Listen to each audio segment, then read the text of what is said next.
Even kijken, wat ik straks wel graag nog wilde doen met het team om 4:15, is om heel eventjes door die presentatie heen te lopen, zodat iedereen weet überhaupt van oké, wat gaan we behandelen. Ik weet dat we dit al hebben behandeld, maar gewoon even een refreshment van oké, wie gaat wat zeggen.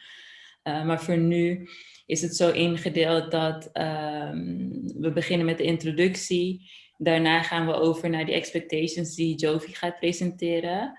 Waarna Karima de goals overneemt. Dus zij gaat ons inlichten over die summary die we hebben gemaakt van de long-term en short-term goals.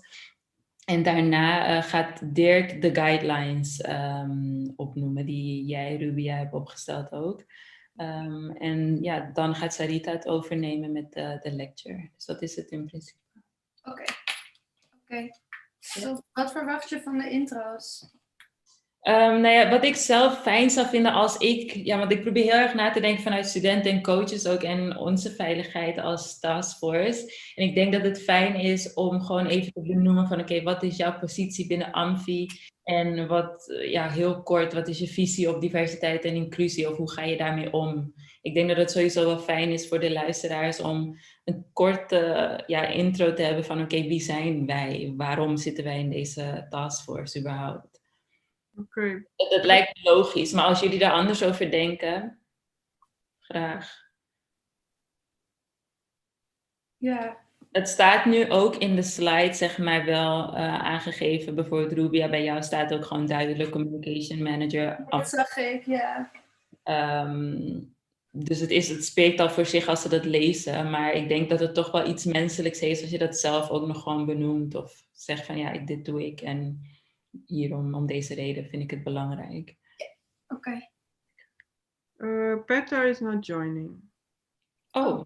He just sent an email. Waarom? He bought a house and he has to. Is this live? I don't know. Okay. Yeah, I'll yes, tell. It is live right now because I cannot pass it. Yeah. Okay. And he's not joining. Okay. I will check my email as well. Valentine, can we see somewhere how much viewers we have?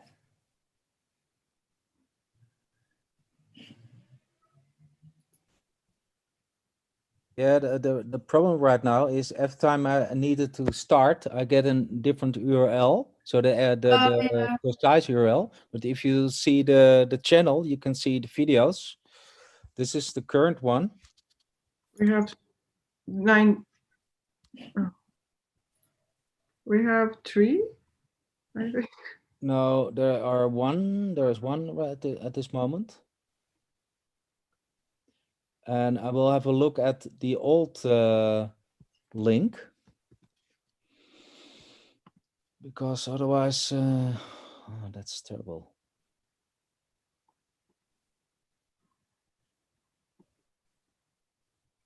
Oh yeah, 2. We have 2.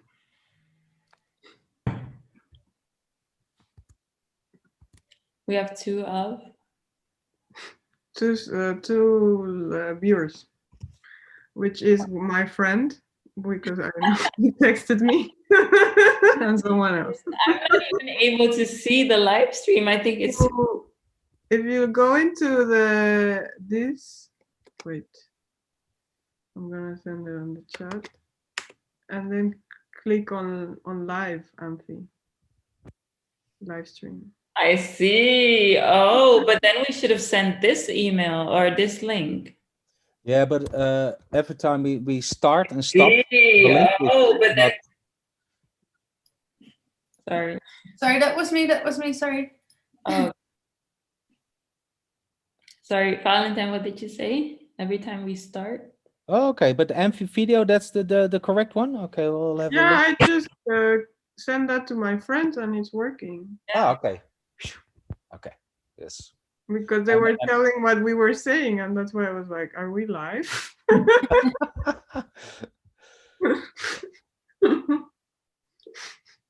Yeah. Also, my facial expressions are like... I know. It's hi. Hi, Luca. Hey, Luca. Connecting to the audio. Hi. Hi. So good you could join us. Yeah, thank you.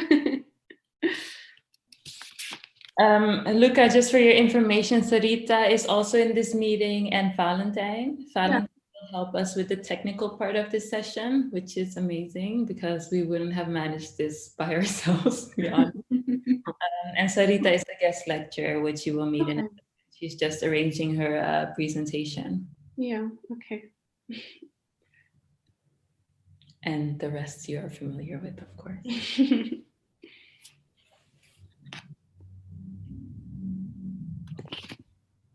Welcome, Natalie. Long time no see. To be sure, we're live also at YouTube, so behave. Hey, Natalie. How are you? You're muted, though. We can't hear you. God forgive me. I'm terribly sorry about that. It's Uh, okay. Is that okay now? Yeah? Yeah. Yeah. Hi, Valentine. Hi, everybody. Yeah. Everybody okay? Yes, definitely. How are you? Okay. Tired. It's the end of the day. Almost. I thought you were going to say it's the end of the world. Okay. No, no, no, no. No. Oh, sorry.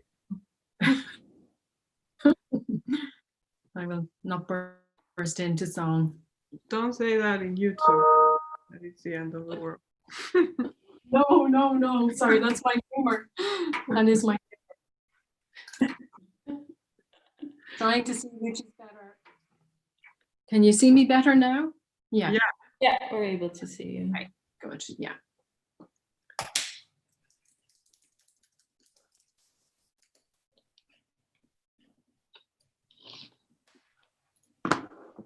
Is that Luca? Yes. Hello. Hi. Hi. How are you? Good. Okay. How are you? Yeah. I'm gonna send a picture to Dirk. Hi, Dirk. We're here. Who is here? Okay. And Rubia is here. Okay. Let's see. Yeah, so almost all of us are here, but the Okay. people that you might not know yet, Sarita is also in this meeting, who is the guest lecturer, and also Valentine, who supports us with the technical part of this session. Yeah. And it starts at 5 on the dot. Yes. Yes. Okay. I hope that everyone is on time for the walkthrough, because I really want to just quickly slide through all of the talking points. Yeah. Yeah.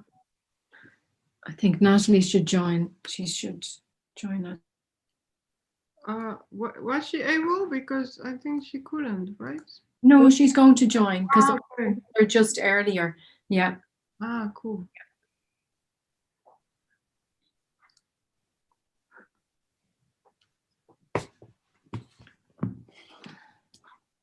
Karima, you're enjoying yourself. I see you smiling. That's a good sign. Yeah, I get some remarks. I'm gonna put my phone away because this is too much. I should not have sent that link to my friends. Oh dear. Hey, Marvin. Hi, Marvin. Hello. Hi. How are you? A bit stressed because I had meetings. You're live, by the way. Sorry? You're live, by the Sorry. Sorry.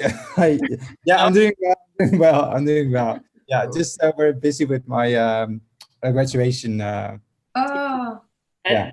That's usually a stressful time for everyone. Yeah. Take a deep breath. It will all be fine. Yeah. Yeah. Hey, Jofi, with the T. Hi. I'm always so jealous of Jovi's drinks. Yeah, you always have nice things in Right. Because in our morning meetings, you always have like a really nice big smoothie, you know? Oh, I have like this warm thing to keep me warm. Wow, that's also nice. Well, I hope we can all come together again soon, and then we can, be a little bit more, not intimate, but like not like, Not so zombie Zoom. Yeah. yeah. So I wish for that too. Yeah. Hi. Hi, Natalie. Hi.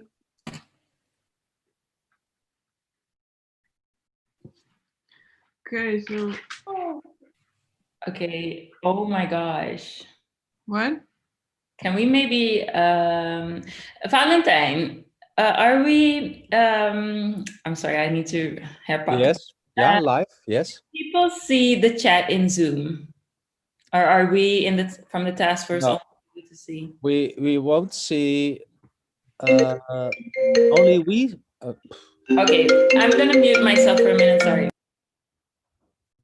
We can also switch to Slack if that's more convenient, Isabella. The chat within Zoom is not visible at YouTube. No, that we Zoom cannot. chat is only in Zoom.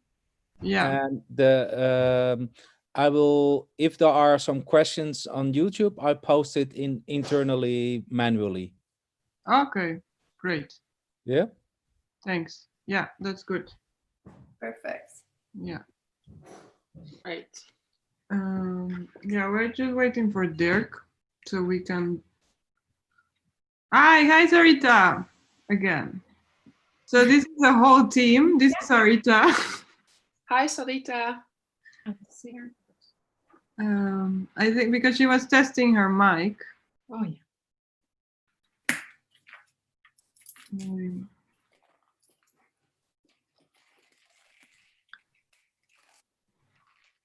Can you hear us now? Isabel or Valentine? Can you hear me? Of kan je me Yes, horen? I can hear you. I kan je horen. Ja. Kan je me goed horen? Beter dan toen net. Ja. Echt waar? Ja. Dus jij zegt gewoon Het is Een minder. Valentijn? Ja. Het is minder badkamer sound. Ja. Oké, nog iets. Ik wil heel even iets checken. Hoe hoor je me nu? Ja, ik hoor je. Nog steeds goed? Nog steeds goed.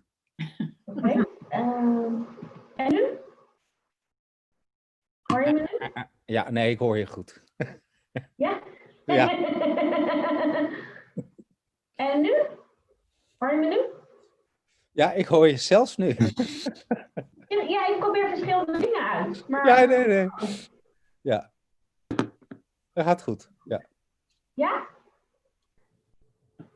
Oké. Om te zien. Klopt het dat zeg maar mijn Zoom zeg maar, staat vastgeklikt zeg maar, op Isabella? Zeg maar, als iemand anders praat, ik zie alleen Isabella, zeg maar. No, you can also, you should look at everyone. Ja, als je klikt op participants, zie je ze als het goed is allemaal. No, that's yeah, I see all of you guys, but like still, like even though if someone is talking. Ja, dan heb je nog speaker view. En je moet nog gallery view doen. Ja. Dat is het, speaker view. En is rechtsboven gallery view. Ja. Look at all of us. Oké, situatie is opgelost. Even kijken hoor.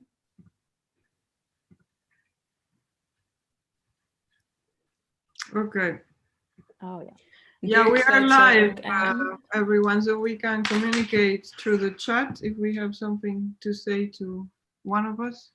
And Valentine is gonna type the questions from YouTube here, so we can read them. And you expect me from about 6 o'clock, right? Yeah. Okay. Sorry, mijn geluid stond net uit, dus ik weet niet of jullie iets vroegen aan mij. Maar als het zo is, kan het nu ook. Niet specifiek volgens mij. Oké. Ik ga even, Valentijn, zou je mij host kunnen maken zodat ik de presentatie weer kan delen? Ja, dat is ook meteen een goede testcase. Ja. Zijn we nu al live of straks pas om 5 uur? We zijn live juist om deze kinderziektes. Omdat we Zoom en YouTube doorlussen, dan wil je hier niet op het laatste moment issues mee hebben. Ja, en ik bedoel, er zijn nu nog niet... En de opname, we maken een opname en dat kunnen we dan editen eventueel en opslaan en nog meer verspreiden. Dus. En er zijn nu nog geen viewers. Dus... Ik kan helaas niet tot het eind blijven, dus misschien mis ik jou lecture, Sarita, maar ik ga hem dan wel terugkijken. Oh, zo meteen. Oké, dit is de presentatie die we strakjes gaan aanhouden. Ik zal hem gewoon doorklikken, dus we beginnen gewoon met een introductie.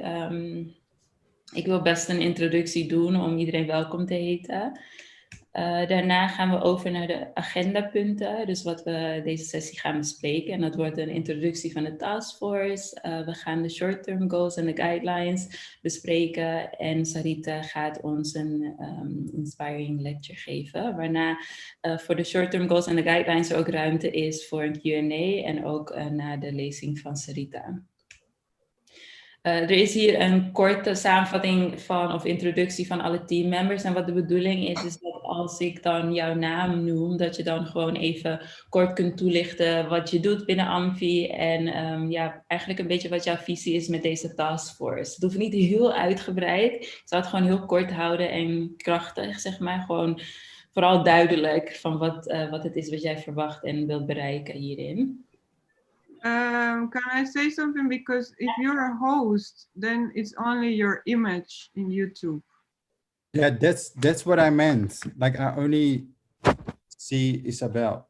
Oh no. That's the thing. I only see her. Yeah, but before we had everyone. That was weird. Well, that's because I'm sharing this presentation in full screen. Maybe yes. If you skip, if you do it like this, yeah. Maybe that's the difference. Yeah, I can put it big. Is this okay? Let me see. No, but we still only see you. We only see you, yeah. And that's not good if we're gonna present each other or you just go. Hi everyone. Hey Dick. Hi. Hi. Hi Luca, welcome. Hi. Good that you joined. Hey Valentine, so that is a bit annoying. How can we maybe solve that? Should I then? I will reclaim host. Yeah, maybe Valentine is host. Yeah. One moment. I will try. There's, I think, also a setting where you can have just one host, but multiple people can share the screen, no? Yeah.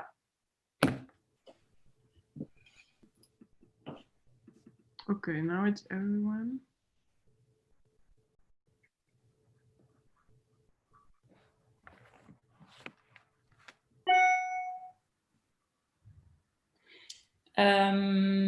Valentijn, zal ik jou anders even de presentatie mailen? Ja, dat is goed. Je kan hem ook even delen op... kijk, want volgens mij heb ik... Volgens mij kan jij dat ook doen. Oké. Ja. Zie je? Want de persoon die host is, die kan dit regelen met de view, gallery en speaker. Yeah, I think Valentine, maybe you do that because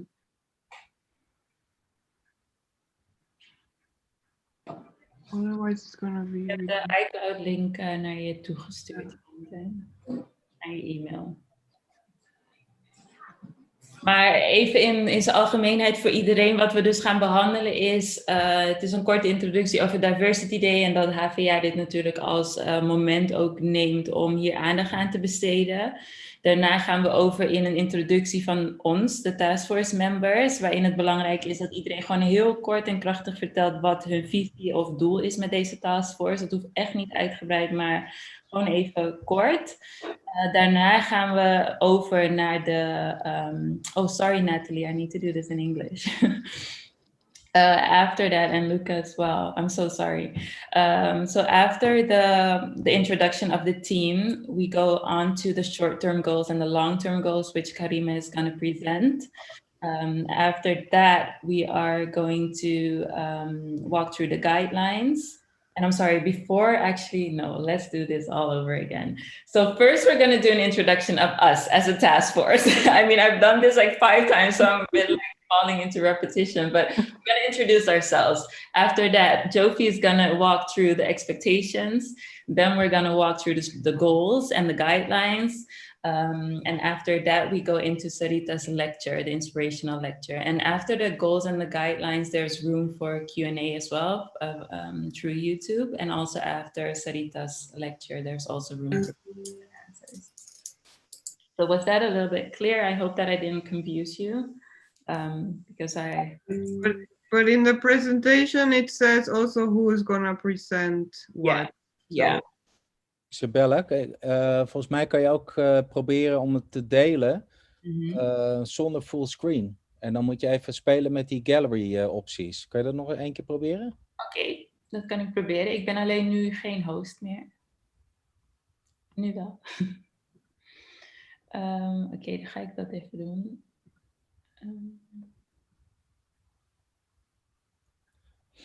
Oh, ik zie nu... Wacht even hoor.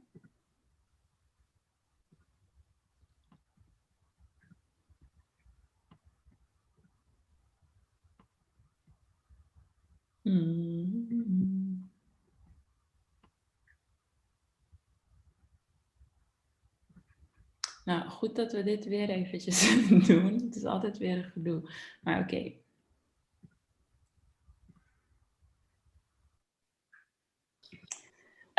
Valentin, op de een of andere manier zie ik de keynote niet meer als sharing option, alleen maar desktop. Oké, nou misschien is dat niet handig om je desktop gewoon helemaal te delen. Want dan kan je je presentatie en de gezichten, niet de YouTube. Die moet je dan even wegpoppen. Ja, eigenlijk dit. Volgens mij gaat het nu goed. Dit is goed? Ja, ik kijk even in de look at the livestream a few seconds later. If it works.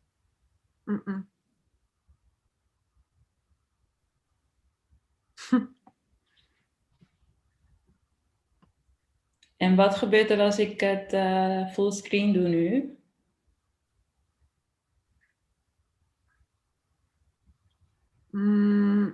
Yeah, we see you only. Oh, dat is echt vervelend. Okay.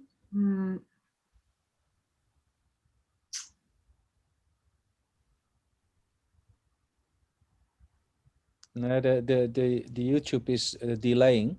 So, and I see only you in the YouTube. And in the Zoom, it's not the same as what you see at YouTube. Ja, nee, ik zie.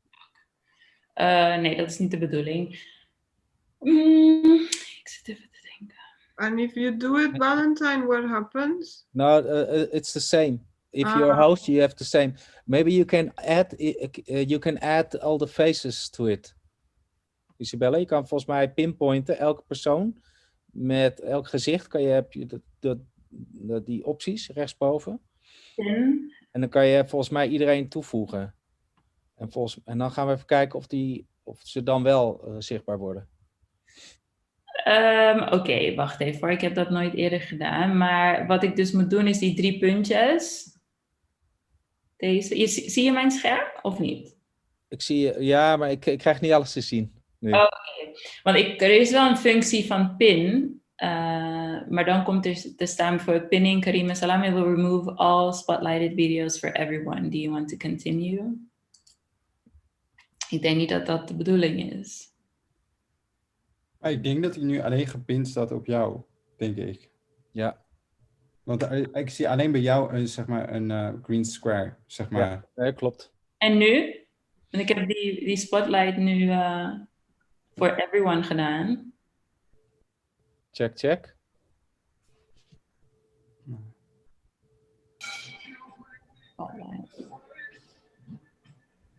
En als iemand anders nu praat, is dat dan... Ja, dat zou nu al moeten zijn, hè? Ja. Volgens mij. Yeah, now we see you. Yeah. Zie je nu iedereen? Wait. We have to wait because... Yeah. Oké, dus dan kan ik gewoon met dit scherm verder. Ja. Oké, dus... Only that when we present ourselves, we have to go out of this, maybe. I don't know. Out of the presentation. You can disable your camera. Now I see Marvin. Yeah, and now I see. Okay. So it switches. There's only one. Disable your audio and etc. Yeah, now it works. Perfect. Yeah. Okay. So what I need to do right now is just leave the screen as is, and then while we're presenting ourselves, everyone's gonna just alternate in switching their camera on and off, or should I just then stop sharing the screen so we're able to see everyone? And then when we're done with presenting everyone, I can share again. I think that's maybe easier. Yeah, I think that's a better thing to do, just so you have one view of the group. Yeah, I It's will do. also nicer on the screen on the YouTube. Yeah, okay. But then just for these few slides, like until here, I will, from here on, I will just close my screen. Can you hit record, Isabel? Hit underneath, record. Yes. And then... It was already recording because it said stop recording. Yeah, okay. Yeah. Okay. Oh, it's live already. I can see it. Yeah. Yeah, we have. I can cut it later. We have 7 viewers. Yeah, I would like to wait a little bit. Yeah, let's wait. Let's put some music, waiting music. Yeah, that's a good idea. Only the host can do that.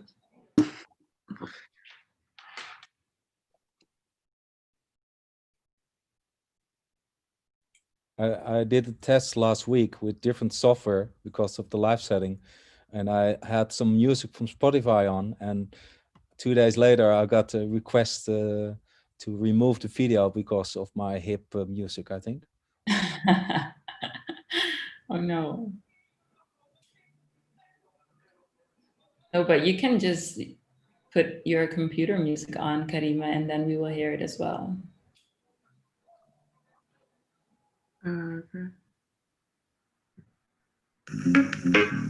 But this is too much. Waiting music on Spotify. Waiting room music. And I get Ed Sheeran. Oh, really?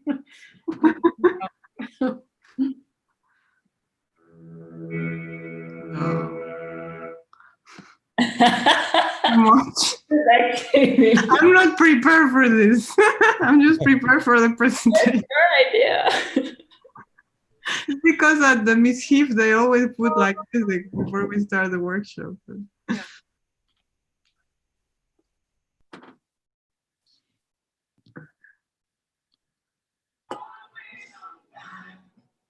Do we know if everything is okay with Sarita? I can text her. But I think... Oh, here you are. Work out with your microphone? Yeah, Valentine is a fan of my microphone. He asked if my microphone could autograph something for him. No, just kidding. He says the sound is better. And he said it looked like I was doing a speech from my bathroom. And I promise you I'm not. But with the mic, I heard the sounds better. Great. We're getting texts in the groups app of the student desk that they try to see something, but they don't see anything on YouTube. Several people are on YouTube, but they don't see anything live happening. They should use this link. Yeah, they said they use the link. And subscribe to the Amphi channel. Maybe, Rubia, can you maybe push out another reminder with the correct link that Karima sent? Is that possible? I don't know how. Yeah, because Karima also had another link that worked better that directed us directly to the live stream. I think it's actually the Kareem is when you go to the channel and then click, and the other one I just posted again in the chat at Zoom. That's the direct one if you hit the video. So that's actually the one that you have right now, Isabel. Yeah. Okay.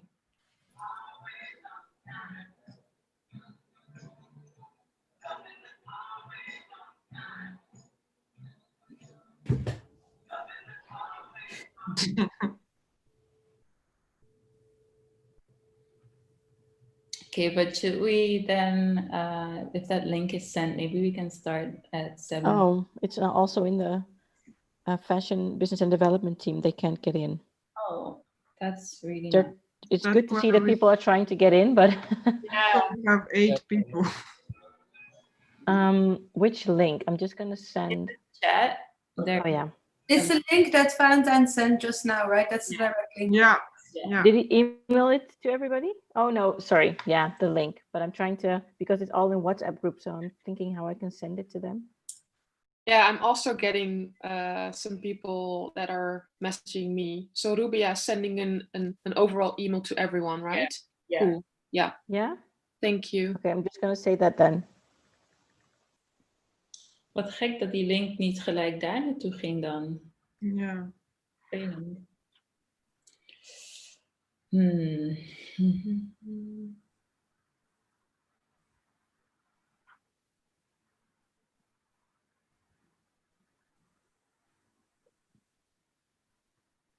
Misschien kunnen we gewoon om 15 over beginnen. Ik denk dat dat wel fijn is, dat we nog even de tijd nemen om... Vinden jullie dat ook oké? Ja, is goed. Ja. Ja.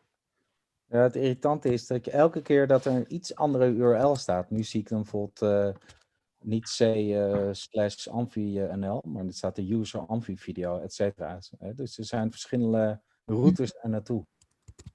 Yeah, that's why the one I sent, it's quite nice because then you go to live. Yeah, then you will see it. Yeah. But the link from Valentine is the one I need to send, right? Rubia, better send this link because then if you click on it, you see the live stream, and this is easy, I think, because the one from Valentine is changing all the time.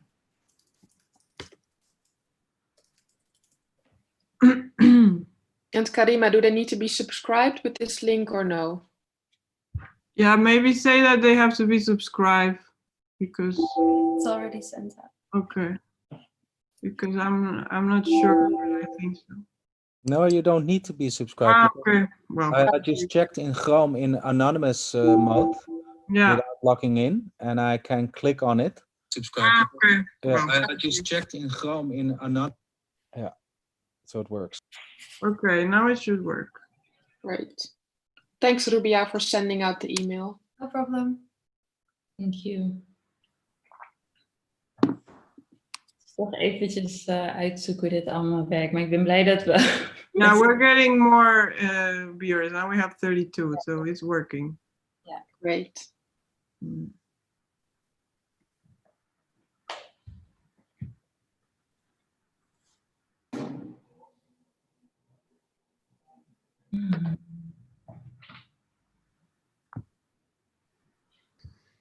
So we should always put our starting time 15 minutes later when dealing with these things, maybe in the future. Let's use an energizer in the meantime. I see also some chats from colleagues and also students. Yeah. Kaper, John, welcome John, welcome La Diva Chocolat. Carla. Okay, I see different people in the chat, and so we'll try to combine that in a Zoom session. Great. I see different people in the chat. For the while we're in Zoom. I see different people in the chat. For the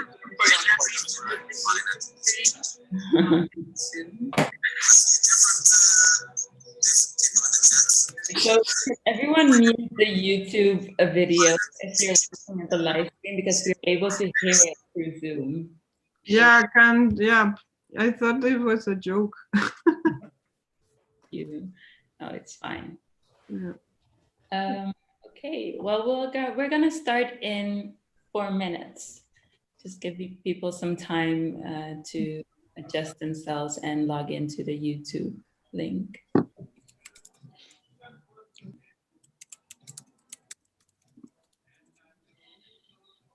I'm just gonna maybe.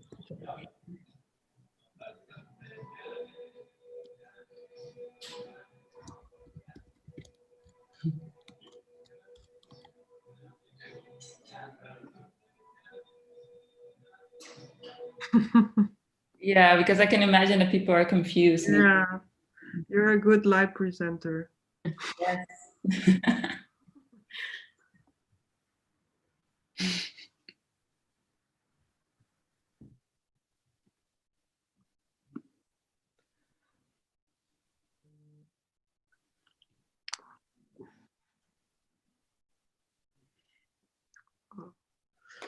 It's growing and growing. Great.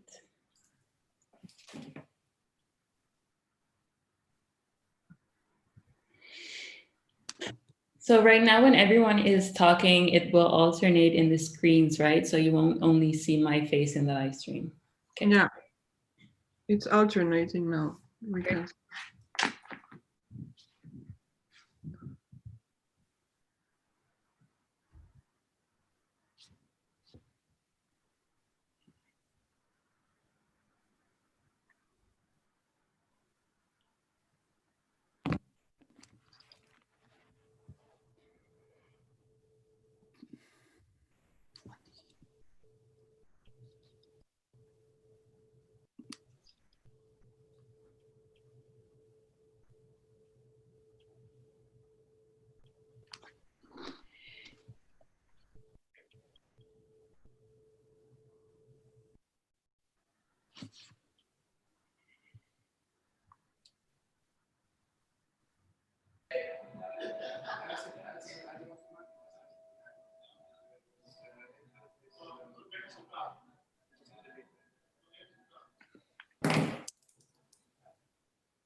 Okay, I think we should start.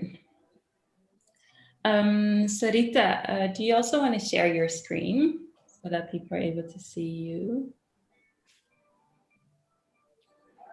I'm not sure if she hears me. Yes, yes. Hi. Hey. I have to share my screen later on, right? I'm sorry? Only when I'm doing the presentation, right? Yeah, but I think it's nice like during the whole session that people are able to see, because otherwise they only see your name. And right now we're just going to do an introduction. So I would like to introduce you as well as the guest lecturer. So it's nice for people to see you. But during the rest of the presentation, you're able to mute yourself. You don't have to participate in that part. Do I have to share my screen, my presentation, or just me? No, just you now. Just I will ask you to share your presentation when it's time. Yeah, and that's about 6, right? Yes. Yeah. Okay, great. I think it's nice to just start because I saw that there are already a few people entering this live session. Welcome to this Diversity Day and our task force within Amphi. Basically, the Diversity Day is a moment that the HVA took for us to really put an emphasis on the importance of diversity and inclusion within our faculty. So I don't know if a lot of people know already, but Amphi was also, our HVA in general was a part of the Amsterdam's agreement to really put ourselves in the front of diversity and inclusion and take action within that. So that agreement is signed, which is a very nice step towards a better future on this subject. Today, we're going to talk to you about, just give you an introduction of this task force in general. Who are we? What is our vision as a team? And which goals and guidelines have we set right now for Amphi? But also within that, we would like to give you the chance to talk to us as well about feedback that you might have or other input that you feel like is relevant or important for us to take with us, because we really value your voice as well as a task force. And it's important that we all know that this diversity and inclusion is not something that we do alone within this task force. It's something that we all need to do together. So I'm very curious to hear your voice as well. If there's any questions that you have after each subject that we're going to discuss, you're able to put that into the YouTube comment section. And we have Valentine here with us as well, who will guide us with the questions that you have for us.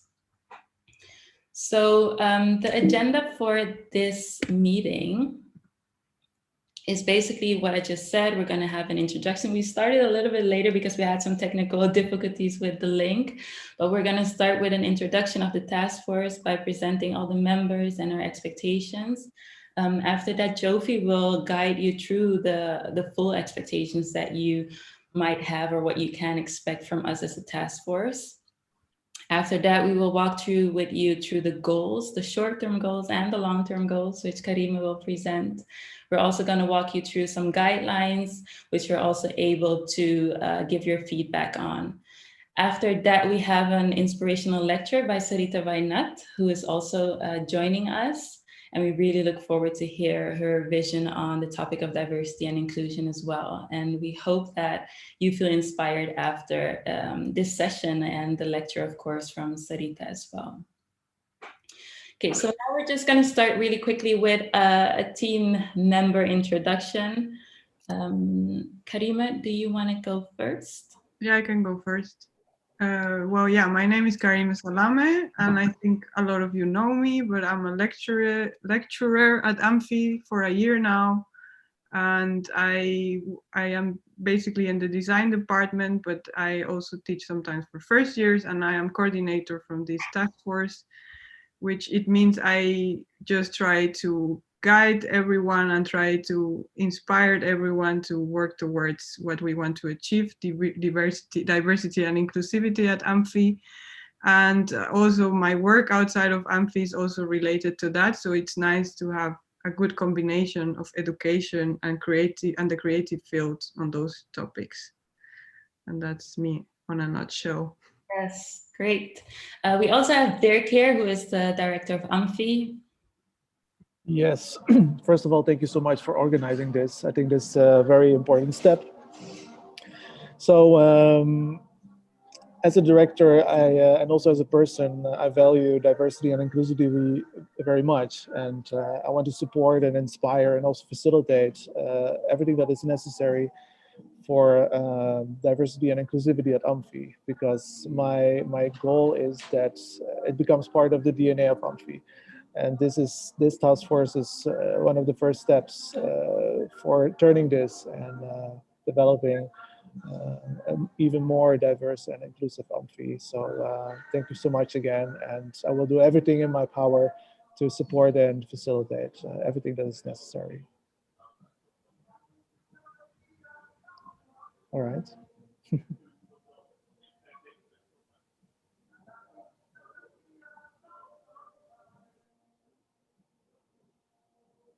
Karima, your sound is off. We can go to Jofi now. Okay. My name is Jofi Ignacia, and I've been working at Amphi since 1 year. And I'm a lecturer as well, like Karima. and I teach in the first years and the fourth year also. And for me to be involved in this task force team meant a lot. And what I want to achieve is that we create a safe space for an open discussion, and we create tools that we can have a conversation around this topic. And yeah, I'm keeping it short today. Great, thank you. Natalie Koop Cameron. Yes, I'm Natalie Koop Cameron. I am, since the 1st of September, I'm my Gen coach at Amphi Year 1. Before that, I've been working in the student desk of Amphi for 7 years. And prior to working for the HVA, I worked for the soccer league and also for the volleyball league. And those were the areas where I already encountered some projects around inclusivity and diversity. So I'm very happy to be in the task force of Amphi and that everybody's joining us today. Perfect. Thank you, Natalie. Rubia? Hi, my name is Rubia Heijer. I am one of the communication managers at Amphi since almost a year now. And I bring into this task force my own intersectional background, because my aim within everything that I do and everything where I work on is to bring my own norms and values and my own activism into that environment. So I hope to achieve that with this task force as well. Great, thank you. Natalie Cameron. Sorry, am I saying this right? Brandt, sorry. Hi, hello, good evening, everybody. Hey. I have two Natalies, so I get confused sometimes. Hello, good evening. I'm Natalie Brandt, and I'm part also of the Amphi community. I work in the international office, which is part of the flexible program. I basically coordinate the exchange minor for incoming and outgoing students, and I support and maintain the international partnerships and try to perceive opportunities where we can collaborate with our partners now and in the future. I'm working, I think, just over 10 years with Amphi. And how should I say, my vision, what I really would love to see is a more community-based Amphi, where all the students and all the staff, that they can thrive together, to grow and to evolve to their, what I call, to their most authentic selves, which I think is a great thing, and that I hope that they have that safe space to do that. I think that would be terrific. Yeah, thank you. Yes. Definitely. Nice. Marvin? I mute myself. Hi, I'm Marvin. Marvin Stanley. I'm a fourth-year student of fashion and branding. I'm really happy that I'm part of the task force of almost like 4 years experience at Amphi as a student. And talking to a lot of students about inclusivity and diversity. I feel honored to share their stories as well and share my own personal experience and hopefully work to something together for a better future for Amphi. Yes, so thank you. Luca? Hi, I'm Luca. I'm a second-year branding student, and I just joined this task force last week because I felt like everyone should feel welcome and respected and inspired and especially safe at Amphi, and I actively want to help create that environment. Yes, thank you, Luca, for being here. Sarita? Hi, thank you so much for having me. I'm going to do a lecture, and I'm really passionate about what I do in inclusivity and diversity, and I hope that we can create a safe place where everybody can feel safe and welcome and warm, but also where everybody can feel seen.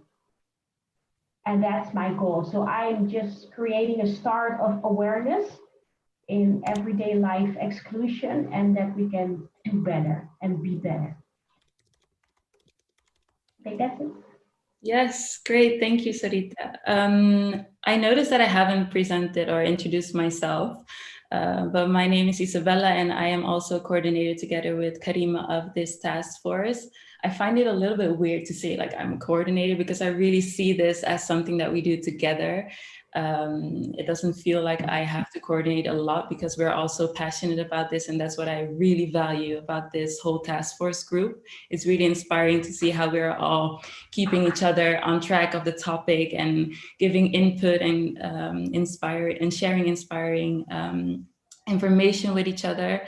Well, basically my position within this task force is also to create that safe space, but I know that we always talk about a safe space, and my goal right now is to really pinpoint what is actually that safe space. So I really want to know, like, what do we need to create that safe space? How do we identify, what do we identify actually with a safe space? Because I myself use that word a lot and I know what it means for me personally, but I would love to know and talk to people within the HVA. So not only at Amphi, because I think this is bigger than only Amphi, and that's also the approach why we started this. Of course, the focus is within Amphi, but we need to think bigger, and I like to think bigger. So I really look forward to, really get to know what everyone really values within that safe space and try to create that within Amphi first, like step by step. And I also feel like this is something that we, as I said before, we should all do together and take step by step, like don't rush like towards goals that are maybe not even realistic. So I really see this as a process of growth basically, and along the way we will learn a lot from each other, and I hope with this task force that we can spread that importance of this subject as well. So that's me and what I do within this team.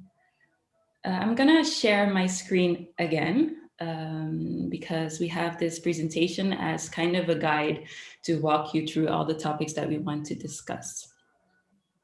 Thank you, Isabella. Thank you.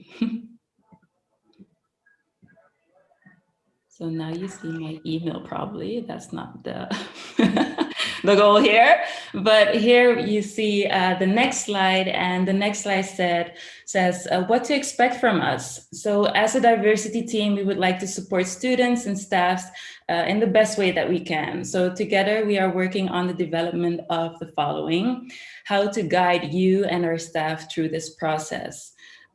We, as a task force, together with Jofi, who is a member of the task force, made this overview of the expectations.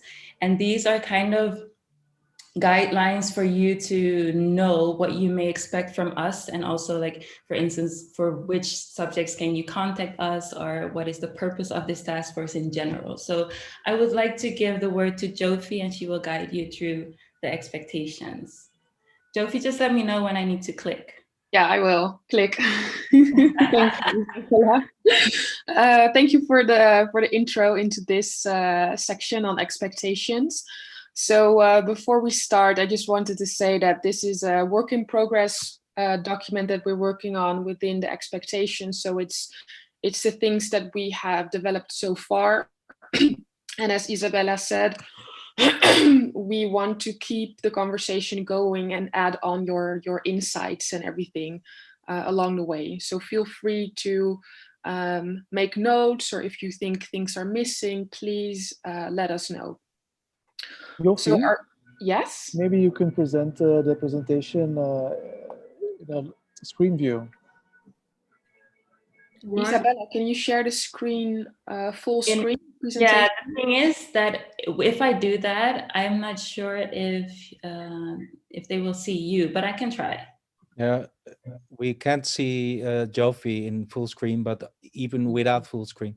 So, okay. So this it's only presentation audio. That's okay. Okay. Okay. Yeah. So do you want to do it full screen then? Because it doesn't matter, I think. You can choose. But people are able to see you, Jofi, when you speak. Okay, perfect. That's good. I think that's better. Yeah, I think that's nice, because then they have a human body and not only the voice. Perfect. So let's continue. So as Isabella said already in the beginning, as the diversity team, we would like to support students and staff as best as we can. Together, we're working on the development of how to guide you through this process as best as we can. So our vision is to aim towards equal opportunities for everyone that is part of Amphi, where people are free from discrimination and feel that they belong. So the students and staff who study and work here will shape the future of Amphi. So therefore, it's important to work together and generate new knowledge that will address Amphi's challenges today. So we respect all our students and staff's individual voices and collective endeavors, and that is also why we need to celebrate all of our backgrounds and cultures and move forward to a better future. So the more diverse we are, the better equipped we will be to come up with the most innovative ways of teaching and learning, ideas, and also solutions.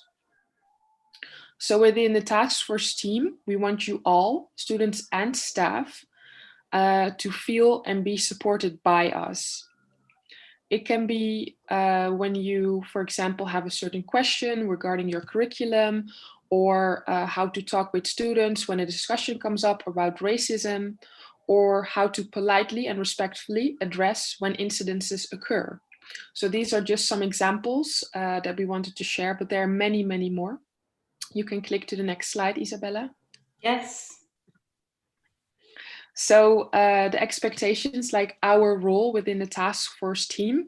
So to ensure the conversation within Amphi is ongoing, and translate this into actions by taking the necessary next steps. Discrimination and racism will be taken seriously, and we do not tolerate exclusion by any means.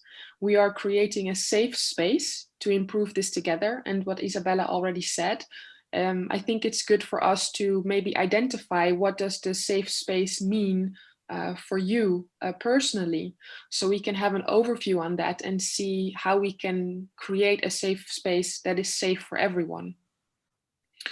So how to work together with us, the task force team.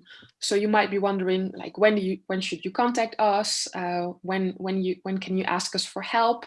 Can be any time, of course. And we've but in the next slide, we have pointed out a few of those perspectives.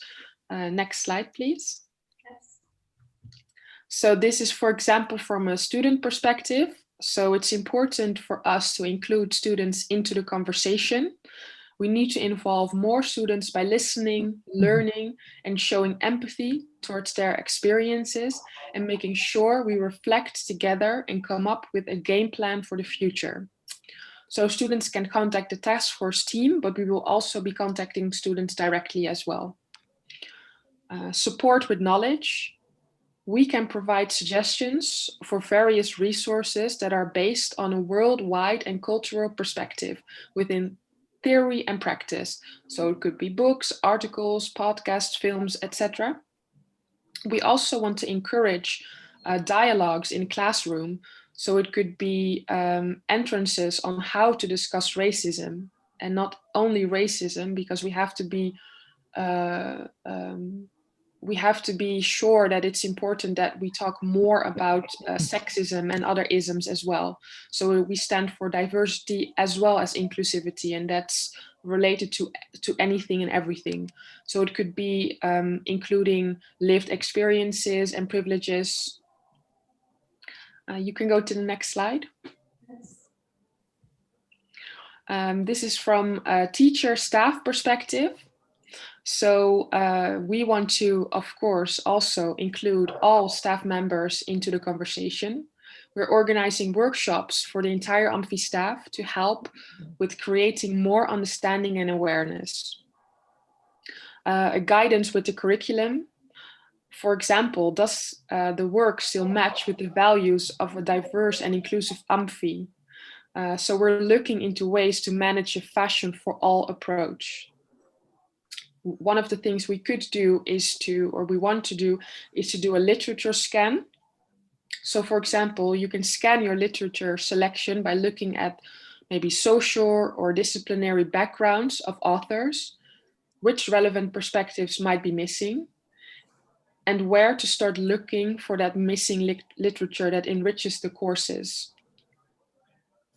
We are also collaborating with other universities, such as, of course, we're part of HVA, and we are also going to collaborate with Willem de Koning Academy in order to learn from them.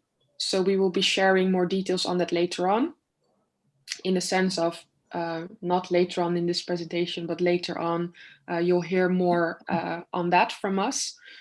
And another idea is something that the University of Utrecht has done, which is a toolbox for teachers to incorporate diversity work into educational practices. So the exercises focus on awareness and reflection and one's own identity and positionality. So critically engaging with literature and dialogues in the classroom. But also these exercises can be given in terms of workshops during the whole semester. You can go to the next slide. Thank you. And to conclude kind of my part here in the expectations, this is a journey we take together. So we need to engage everyone within Amphi in a continuous discussion or in continuous conversation. It's important, as was mentioned before, that we create a safe space where we all can share what we are going through. And the question that I want to leave with you is, how can you enhance diversity in your own sphere? That's my part. Thank you, Isabella. Thank you, Jofi. Really clear and very inspiring also to hear all of these points that we're working on. Like it really concludes everything that we talked about in these past few weeks that we just started this this task force. So I'm very proud of that as well. And I hope that everyone's that's listening also finds this interesting enough, and please give us feedback on anything that you just heard. It's very valuable for us, and we really, really take your voice into consideration. So the next slide is about the goals, and I would like to give the word to Karima. Yeah.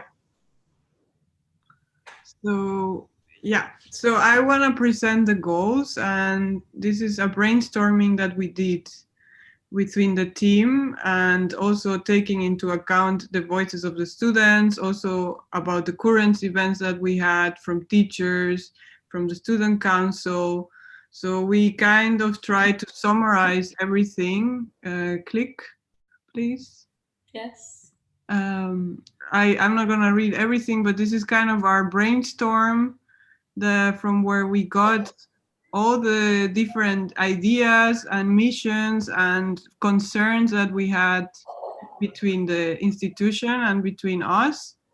And then we decided to divide them between short and long term, because this is not a topic that finishes next year or next semester. This is a lifetime project. But what we think is like high priority that we can start now is that we want to set up a dictionary and guidelines for communication, which is going to come now as well. And this is communication between Amphi, but also between the curriculum. And then the number 2, which is also starting today, is we want to offer more educational trainees opportunities to increase the awareness of Amphi about the principles of diversity and inclusivity. And that's why we have today Sarita as well. And we had one already during the first day, the study dag for the teachers, but we want to make this available for teachers and students as well. And number 3 is to create a newsletter about the task force action plans and a food for thought. So there's also already an Amphi newsletter going on, but we also want to be part of it and share what we're doing, how we're doing the next events, and also tips or inspirational podcast lectures or books in the library. Sorry, because I hear a lot of noise. Yeah, thank you. Then we want to secure safety and well-being of the staff and students, by organizing an open dialogue. So this is still continuing, and we want to find people that are in contact, because not only one is enough. We want to have more people that have a continued dialogue what's going on in the classroom and really hear the voices of the students, so we can approach that. And then we have worked with new narratives involving current issues by collaborating with researchers, activists, and artists. This is also something, well, today as well with Sarita we want to try, but that's why we also contacted Willem de Koning and other schools, because we want to continue this knowledge, interchange knowledge, and learn from others and bring other perspectives that are not only Western but global. And then the last one is check curriculum per department to see if there is any offensive image or language. So this is what we're trying to do now. And then for the long term, the next one, thanks, is that we really wish to change Amphi's image into being a white and exclusive institution into be the total opposite. And the number two is orientate the curriculum towards a more non-Western perspective, like I said, a global perspective, and create a more diverse student and teacher population, which, with time we can sure achieve that, and improve the internal Amphi communication with employees and students. What I said, that we have a counselor, a confidential counselor for students and teachers, so we can really approach the topics that happen and it doesn't just stays there in silence. And then, number 5, to make diversity and inclusivity a normality between the institution that is part of our DNA. So this is our goals, but you're gonna get all these text and presentation through email, because you are also part of this and we want to work with you. So this will come to you in your mailbox today, so no worries. Thank you. Thank you. Thank you, Karima, as well, for presenting the goals. I would like to give the word to Derek, actually, because this is about the guidelines that we as a task force set up. Again, it is very important for you all listening to know that your opinion on this is very valuable to us. So please, like, if you already have comments right now, add them on YouTube in the comment box, so we can anticipate on that. But I'm just going to read what it says here. So Amphi is an institution in a society in which diversity is a reality. In order to host and educate a diverse community of change makers, we strive to be a safe space for all students and team members. A safe space can only be created when all individuals in it actively participate in upholding its standards. So this is basically the base upon which we created these guidelines. And Dirk is gonna guide you now through all of the guidelines that we've set within this team. Yeah, thank you so much, Isabella.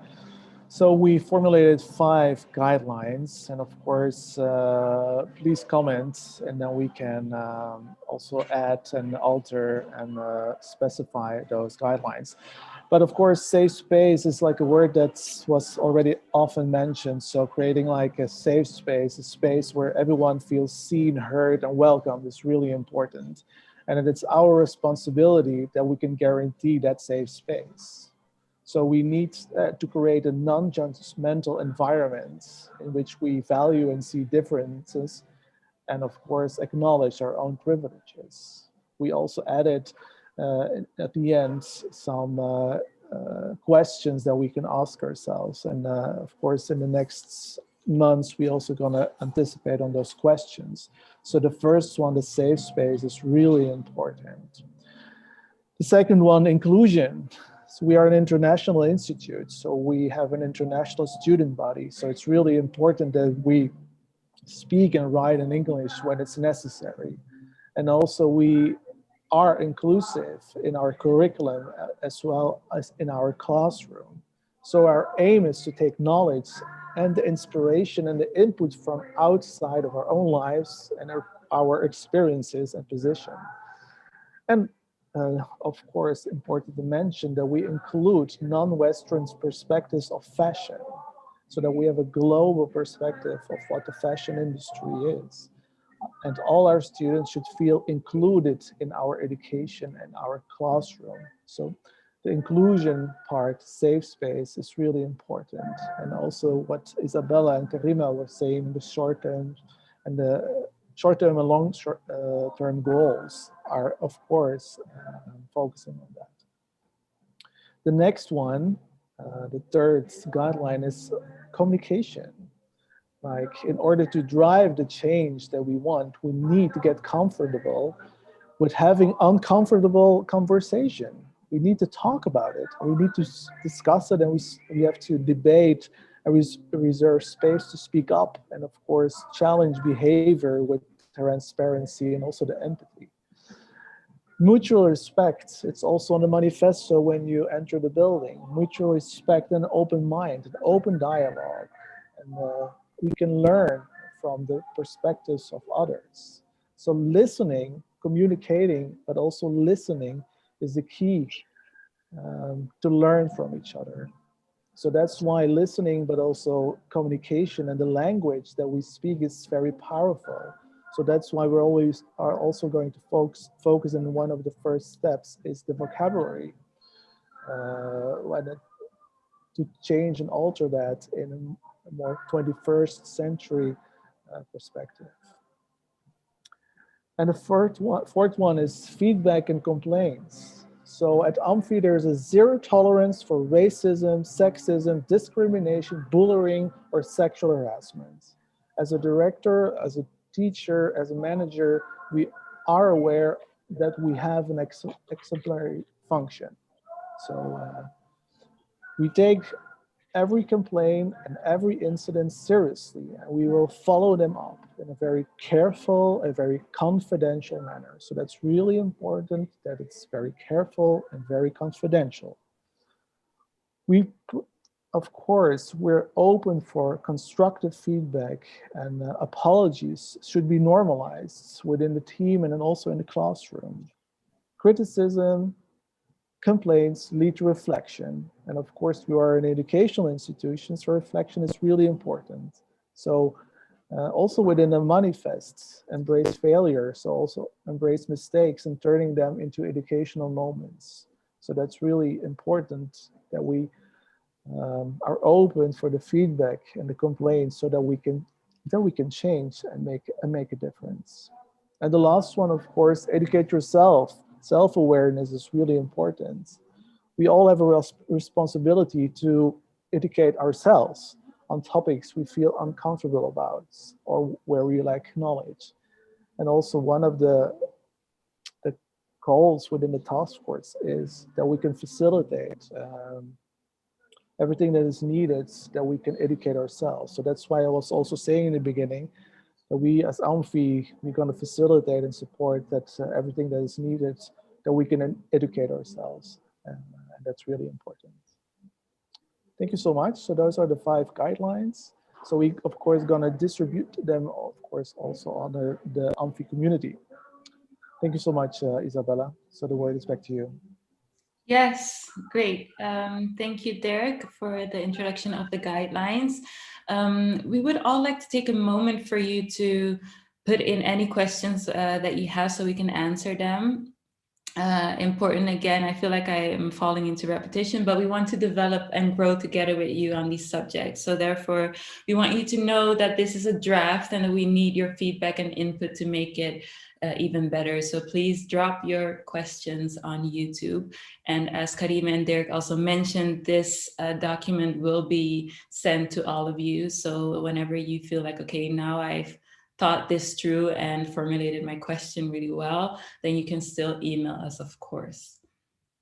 Let's see, I don't know if Valentine is here still. I just saw that he left. I have a question. Still here. Hey. We have a question. I can read the questions. Okay, great. So Jenny says, I was wondering, how are the people within the task force chosen and on what requirements? Was it done democratically? If yes, how? Maybe Dirk can help us with that question. Dirk. Sorry, my sound was off. Yeah, no worries. So we also work together with Atelier Chelek, and also within the MT, we discussed like what profiles we wanted in the task force, and we sent an email to the Amphi community, and everyone who was interested could sign up, and that's why, based on all those signing ups, of course we had many other people interested, but of course we wanted from every dimension someone represented. So that's also important that someone from communication was there. Also from that's also students were being part, also from the educational office, also like I was just saying, from the every dimension. So everyone could sign up and also say what they wanted to do. Some other teachers also volunteered to work in some specific projects and topics. So all the Amphi community who are interested are also participating. Okay, thank you. I hope that answers your question, Jenny. Otherwise, you can say it. And then we have Tamisha, but she says, I don't really have a question, but I appreciate the fact that we have this team that focuses on diversity and equality between the community. Thank you. Well, that's nice to hear. Thank you. Here we have a question. You mentioned complaints are taken seriously into consideration. What is the plan of action for the complaints that have already been submitted? Will the student be expecting, as you mentioned, an apology?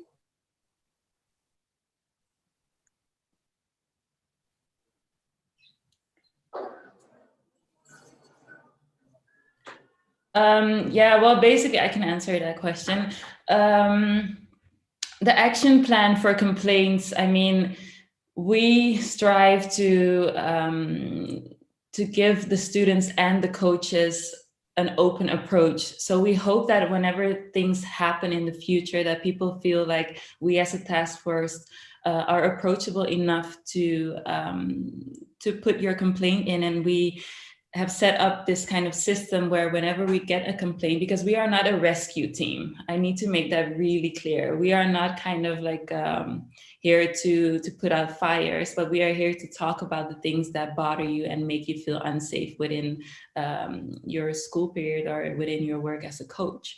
So what we do is whenever things happen, we are looking into a trust person. But right now we assign these problems to the managers that are responsible for the coaches, or we are, how do you say, a dean, like the dean, we are transferring these problems to the dean. So that's how we are handling the situation right now. But as a task force, what we looked into is that maybe we should put up a new vacancy for someone that's actually specialized within problems that concern diversity and inclusion, so that there is more of a specific focus and someone who already has that knowledge and experience with subjects like this.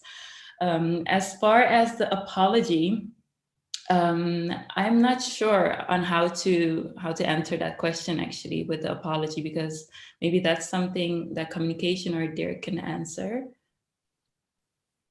Yeah, like we sent to the Amphi community an email, a letter, where we offered our apologies. And also important to mention is that all the students like were at this moment studying at Amphi, that they can of course follow the HVA procedures, and that they can share their experiences with the student dean, and they can contact the student dean regarding the complaints that they have. And like we also mentioned, and we sent an email to the, also what was mentioned in the updates to the Amphi community, that we will work together with an external office for students who graduated, and also other staff members who would have complaints, and they will get a message, they will be contacted. Yeah, Okay, great. And I know, I hope, Joe City, that I answered your question in regards to the action plan of the complaints that already been made. But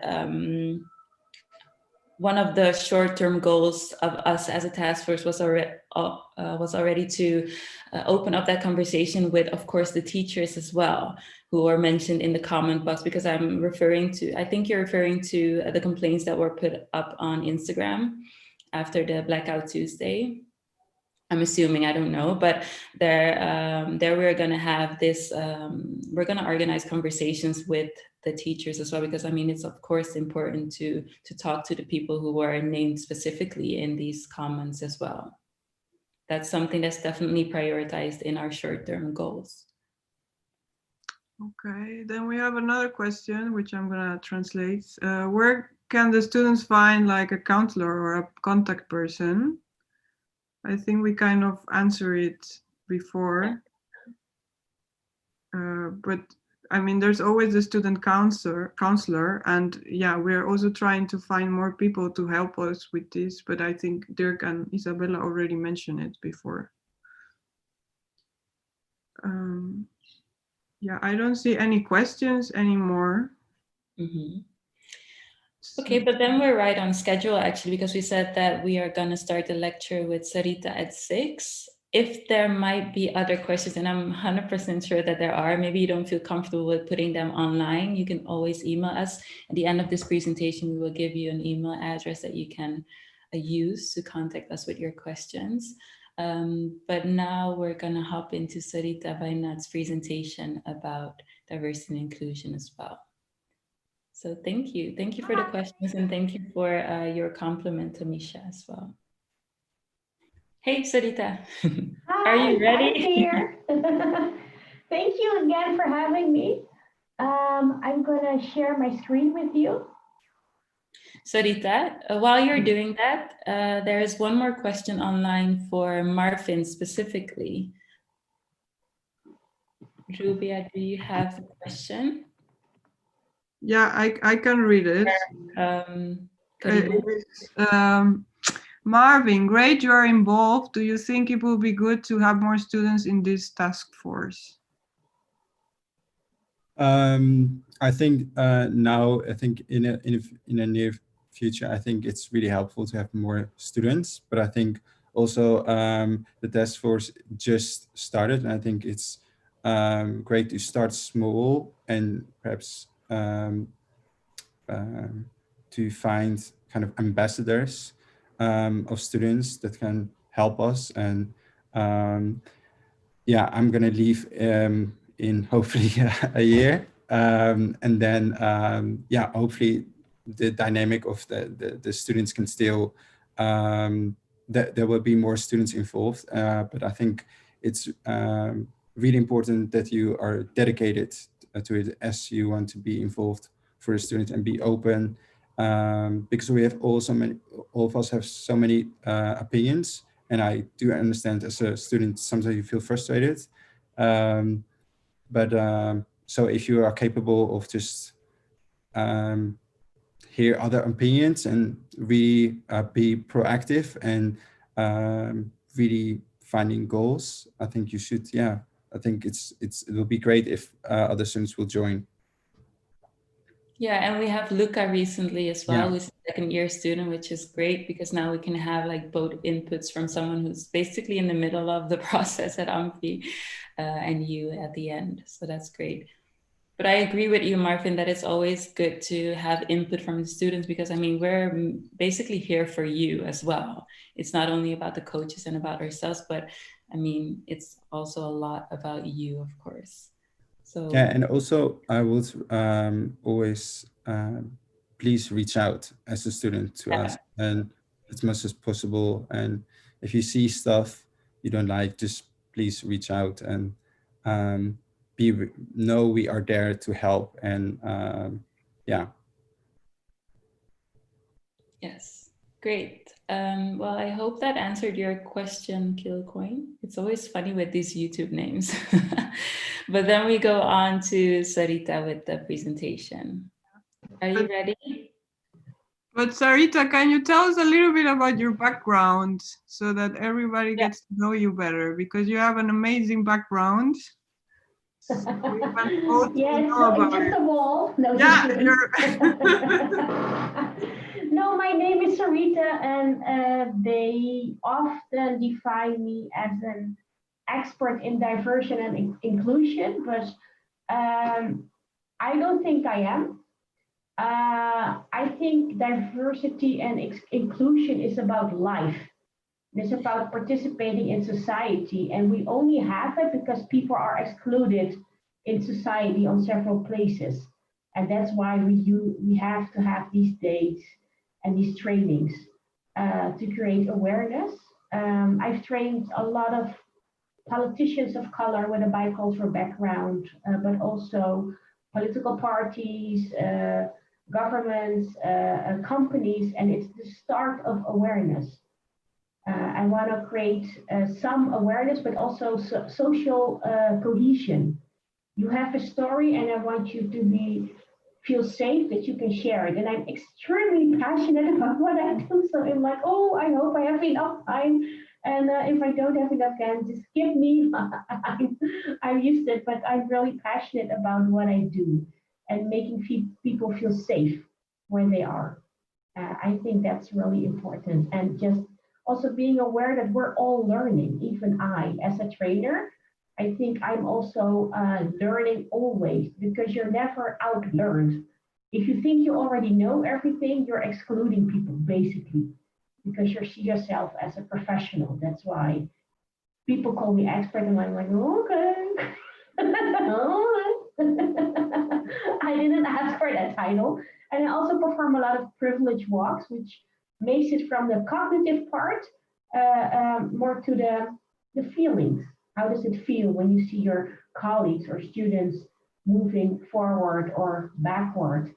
That gives another sensation. And now I'm here with you through Zoom. I hope you kind of enjoy what I'm doing. And I hope I can make it clear in the amount of time that I have. But thank you so much for having me. Thank you so much for that.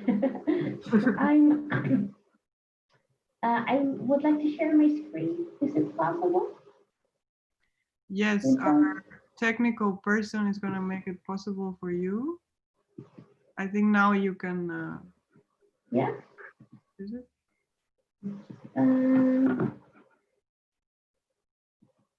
Yes. Yes, the floor is yours. Sorry, I'm a bit enthusiastic that I'm able to share my screen.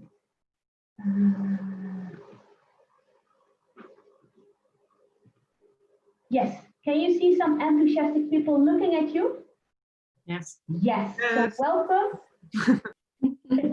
in my presentation. But if we talk about inclusion, we should always check, is everybody able to hear me and is everybody able to see me? And what are your personal pronouns? You know, inclusion is not assuming that everybody can hear you or everybody's able to see you or that you're always aware of the pronouns. So just take that into consideration. Usually I would be interactive with you, but I only have a short amount of time. So I just want you to be aware of this. And also, it's not about perfection, but it's about creating a safe place in which you can be honest towards each other. You will never stop learning. And also, if you think you have learned everything, then you still have some individual differences. So it's about having a safe place and having a real dialogue. Every one of you has experienced discrimination, exclusion, or prejudice, really every one of you. But there's a difference in individual discrimination and structural exclusion. In this lecture, I want to talk to you about structural exclusion. And that is what I talk about privilege. And I like this definition. A privilege is when you think something is not a problem because it's not a problem to you personally. That makes you think, right? Because you almost never are aware of it. You're just born with it and you're never aware of it. It's not something that you have deserved. And I also have my own privileges. I had problems with a microphone during when I was moderating. And I put my microphone away and I said, I think everybody's able to hear me without my microphone. And there was one guy in the audience who had a hearing impairment on one side, and he wasn't able to hear me. And because I'm so privileged that I don't have a hearing impairment, I just assumed that everybody was able to hear me. And that's, if I would just ask, is everybody able to hear me? Then I would have been aware of my own privileges. Accessibility, I work throughout the whole country, and I have access to every building, but a lot of friends of mine in a wheelchair don't have that same access. They have to check. Is it available for wheelchairs? Is there a handicap bathroom? Is the elevator working? And there might be a lot of stairs and I might come huffing and puffing out of breath, bad condition, but I still have access. Also, I'm born in the Netherlands, so I have a Dutch passport, but I also trained a Syrian girl who was 17 and in perfect Dutch. She told me that she might get a letter that she has to leave the country. I see some questions or not, I don't know. No questions yet. If there's a question, I can let it know to you. Okay, or maybe in the end, yes. Yeah, we're also, at the end. Yeah, LGBTIQ+. When you're heterosexual and you walk around hand in hand with your lover or your partner, it doesn't mean that everybody has that same privilege. A lot of lesbian friends of mine have had rude comments, have been watched like they're wearing a big pink hat over, and just being constantly aware. Even in Amsterdam, even during Pride. AFAB or AWAB, it means that I identify as a woman, as binary. The whole world is basically a binary word. It's divided between men and women, or at least the Western world is.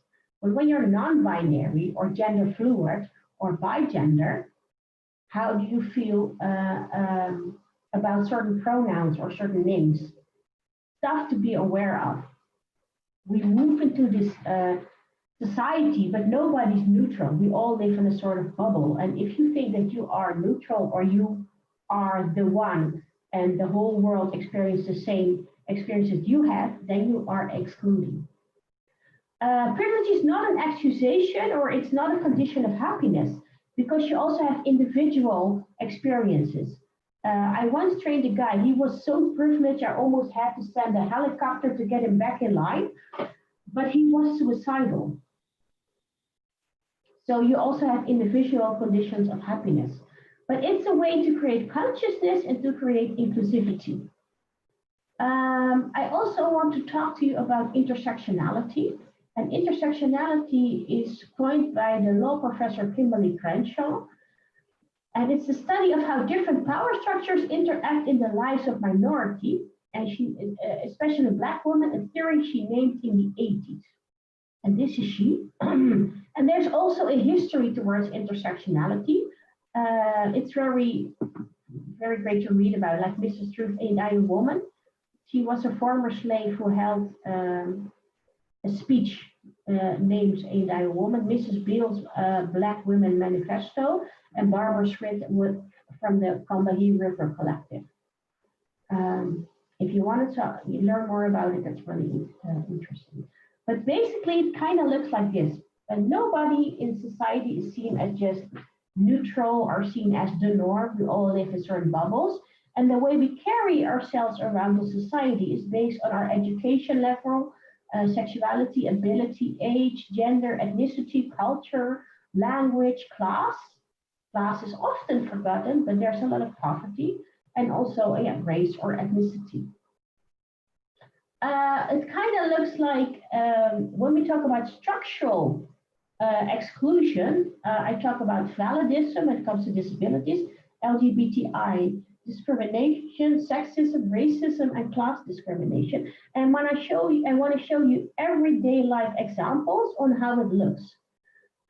These are some statue updates of people that I've been working with the disability platform.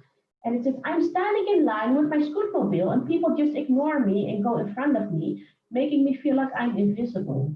Sometimes people just hang their jackets on my scootmobile or put their groceries in there. I've had people leaning against it while they were talking and ignoring me. People with disabilities are often ignored or are seen as an object in the room, but not as a person. This is from a friend of mine who has a boyfriend who is non-disabled, and she's in a scootmobile. And she says, he always gets looks filled with admiration by hearing he's my boyfriend. That's so noble, they say. And when they hear we began dating when I already had a disability, they say, I do not know if I could pull that off. And sometimes they say good luck to him. Of course, I grant him his compliments, but I wonder what people think of me when they talk like that. And what's happening here is that she is the definition of her disability. She's just her disability. She's not the person with leadership skills. She's not someone with humor. She's not somebody who's strategically and politically, analytically, she's not. She's just a disability, and that is seen as a problem. But sometimes it also has to, we as society have to look what's actually the problem. If somebody's in a wheelchair and you have to go to another room where there are stairs, what is then the problem? Is it the person in the wheelchair or are it the stairs? The environment makes somebody disabled. And there's a United Nations thing said that all buildings should be accessible for people in wheelchair. Also this is about diversity and inclusion. Perhaps this black car thought, hey, I think this is enough space. But when you don't have that specific disability, you cannot judge on what other people need. And that's basically the story throughout this diversity and inclusion. Talk with people, not over people or just about people. Include them in the conversation. And the Minister of Handicap Affairs said, nothing about us without us. Disabled people fight back. That was at a Congress for disabled people. So nothing about us without us. And when we talk about disabilities, you also have invisible disabilities like dementia or something on the spectrum of autism, depression, burnout, ADHD, and a lot more. And if you are not aware of that, then you might exclude people or you might judge them for being different than you are. What can we do about it? For instance, you can have low stimulus evenings for musea, for people who have something on the autism spectrum or who have a burnout or who have a depression. So they don't get stimulated a lot by lights, by people, by music, by sounds. Sign language interpreters, but also blind interpreters. So when somebody has a visual impairment, you can be a blind interpreter and tell them what's going on, how do you look, and describe yourself. It's not just the inaccessibility of buildings, but also an attitude towards people with disabilities. It's like, oh, what great that you're here. It's like you're a child and not an adult. There's barely any representation, or they talk about their disabilities and not as a panel member, as a host, something like that. And they're often seen as asexual. When it comes to inclusion and diversity, it should be part of the norm. Like you see these models, it's part of the norm. It's not a diversity day or diversity evening or a diversity training. Inclusion and diversity should be part of the norm. And this is what representation does. You see yourself in the other.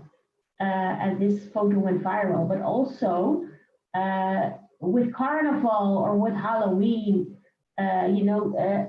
pimping up the wheelchairs to join. It's about being part of the norm. That's what inclusion is.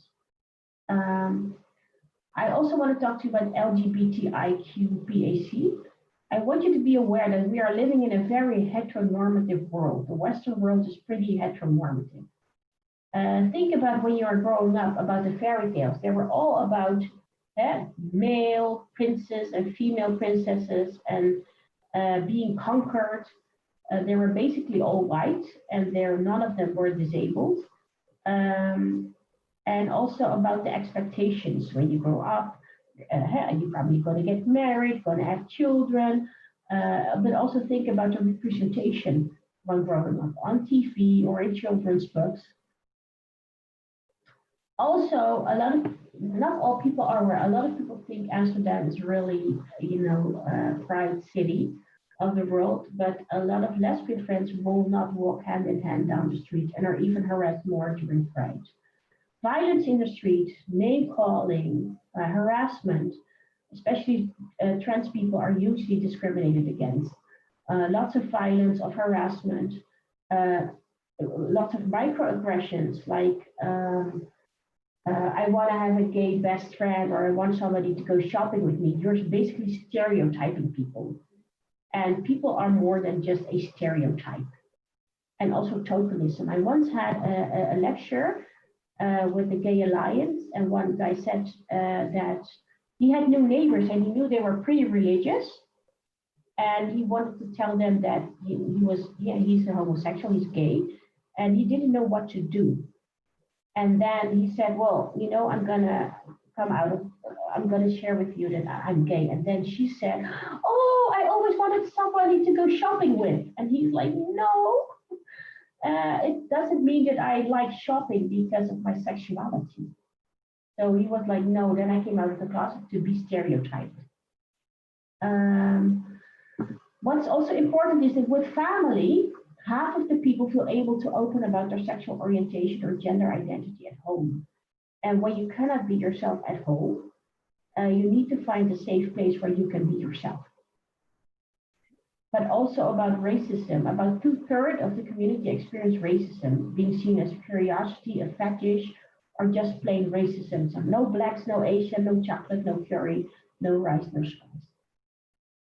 You have a lot of great initiatives like a Queer Colored Collective, a Black Queer and Trans Resistance. Autirosa, this is about people who have autism or something on the spectrum and are queer. Also in Gebaar is about people having a hearing disability and being queer. Pink Melanin is about women of color who are lesbian.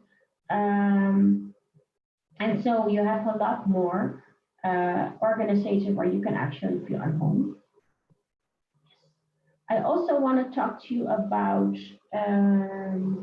decolonization, because I think last year or 2 years ago, these parents came out, my son is not a criminal anymore, and their son is a homosexual guy, and they said, a lot of people said, well, India is westernizing, and then they said, no, India is decolonizing, because it was never a problem with us that our son is gay or that we have gay people. In fact, it's even part of our culture. With a lot of Indian weddings, you have a guy in women's clothing coming to dance. It's basically part of every wedding celebration I've ever been to. And also you have the Haijiras in Kerala. So it's not about westernizing, but it's about decolonizing. And also the natives shared something about having a third gender that was respected, and through colonizing forces, it was broken down. So not everything that is westernized is per se modernized. This woman here that you see is called Tyranna Burke. And Tyranna Burke is the one who initiated the Me Too movement, the hashtag Me Too. I know it went viral when Alyssa Milano shared it, but she is actually the one, Tyranna Burke, who shared it and who started with it to make people aware of sexual harassment and intimidation. When we talk about gender in the binary puzzle, when we talk about women, we talk about the gender pay gap, and the gender pay gap is about 14 to 80% less money for a woman working in the same industry, same job as a man. Recently, there's a lot of, not recently, femicide, so women being killed or being harassed by their husbands. And it's often called a family drama. but it kind of is femicide because women are often harassed and it's a structural problem. Also, when we talk about the right to vote, there's, for instance, the retirement age went up. And a lot of people were suffering from that. People who were in, I don't like the word low, but who worked with their bodies, like making streets and stuff like that, they were not able to get there in great health. So they got an allowance and they were living in poverty, but also women who were not always financially independent are suffering from that. We also see less representation, violence, and sexism. And we should also understand white feminism versus intersectional feminism. For instance, the right to vote. In 2019, there was a celebration that women had 100 years the right to vote. But that were only white Western European women, because not all countries and not all women in the Kingdom of the Netherlands were having the same right to vote at the same time. They were much, much later. And when we talk about intersectional feminism, it's not just about, you know, white Western European women with a higher education, but also women living in poverty, trans women, lesbian women, women of color, women who have a disability. It's about all women, and all women should be included when it comes to feminism. I also want to share you stuff about microaggressions. These are how women of color are approached. Is that your baby boy? Is that your son? What colleges that you apply to? Are you the first of your family to go to college? What's your major? Are you the first to go to college? Do you have any kids? How many kids do you have? What does the father do? Is the father still in the picture? And the thing with microaggressions is that everybody gets them. All of you get them. But when you belong to a certain group, you get them structural and way more. And it can become, can lead to depression or burnout. And sometimes the microaggressions are actually meant well. I'm just showing interest or something like that. Or where are you from? Where are you really from? Well, you have been living here as a third generation in the Netherlands, but yeah, you're just a brown person, something like that. And this is me. I've studied medicine. And when I was 8 months pregnant, they asked me, is your boyfriend the father of your baby? Because he said, I'm going to pick you up because I don't want you to go by tram. And I was frozen.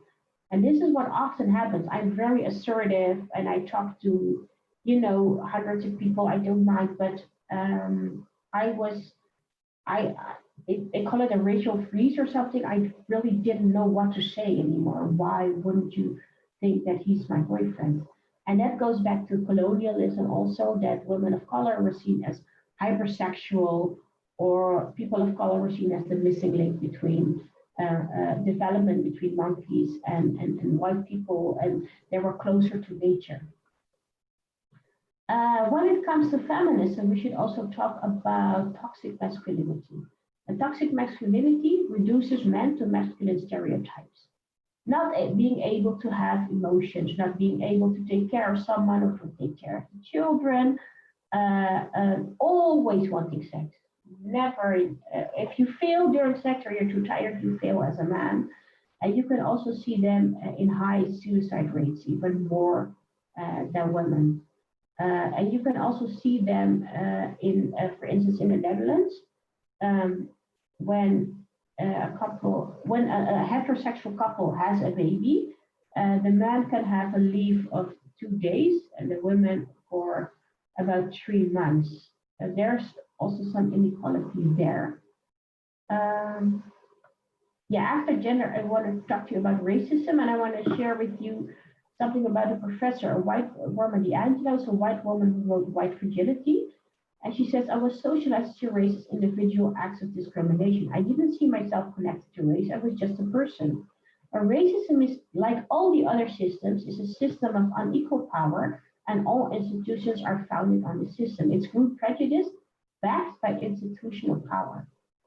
And it's also about being neutral. I remember as a brown woman growing up, when they asked, oh, can I have the skin color? I always gave them the pinky salmon beige color because I was unaware that my own brown skin tone is actually also a skin color.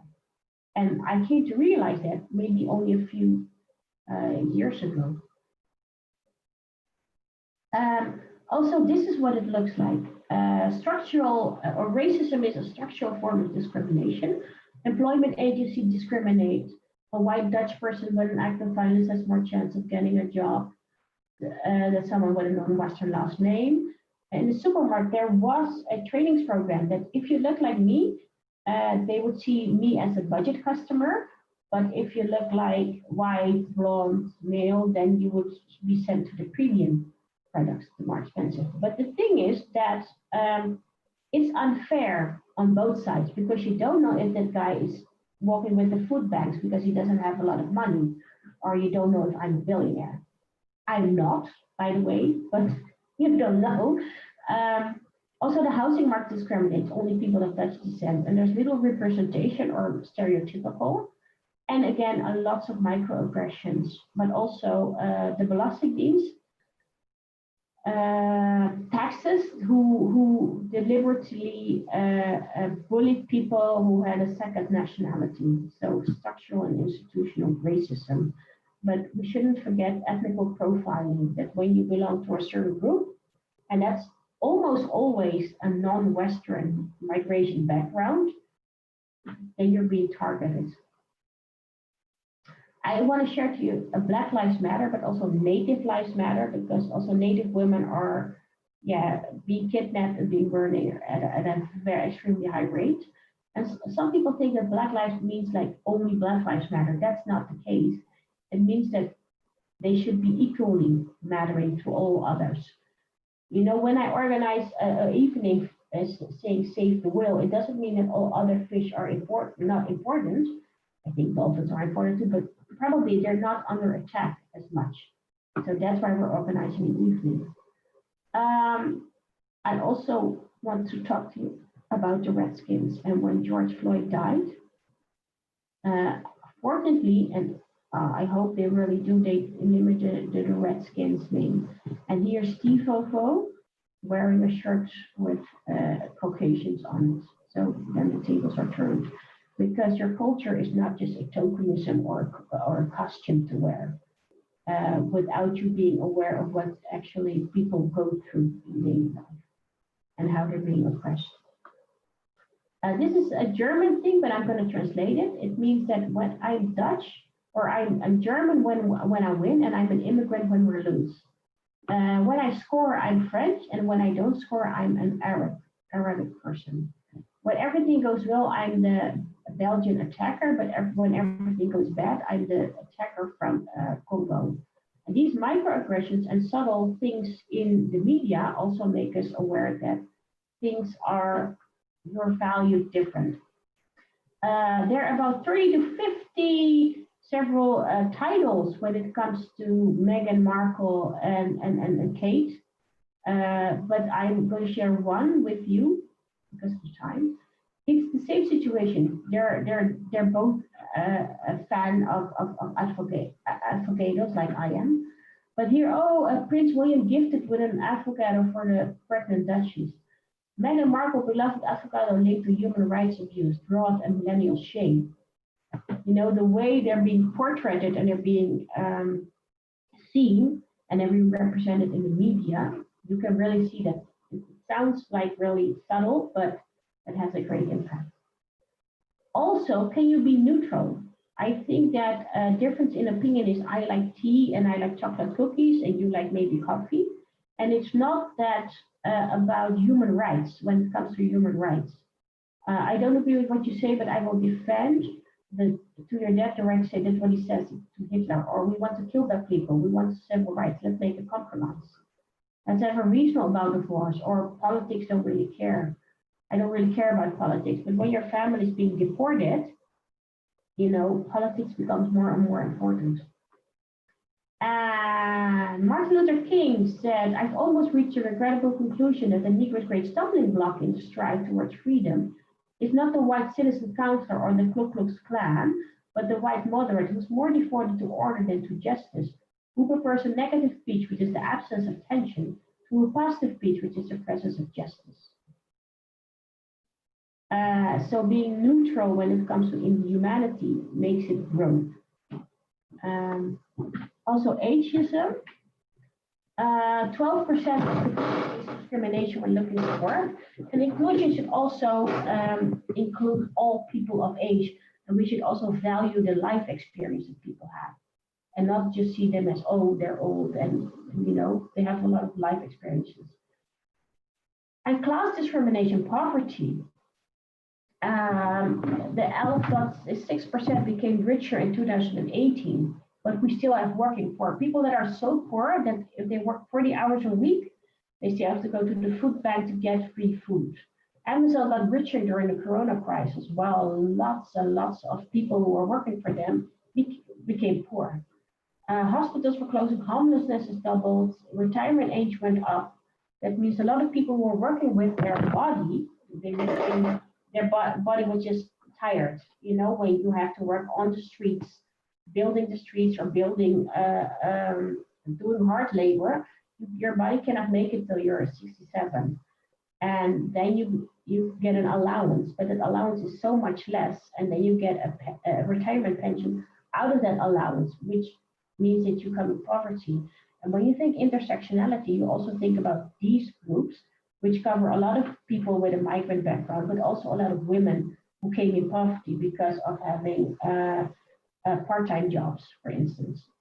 Poverty has a great impact when growing up. For instance, when you say Santa Claus will give you lots of gifts when you're a good person, and when your parents are poor and they don't have that money, what does it do for your self-image as a child?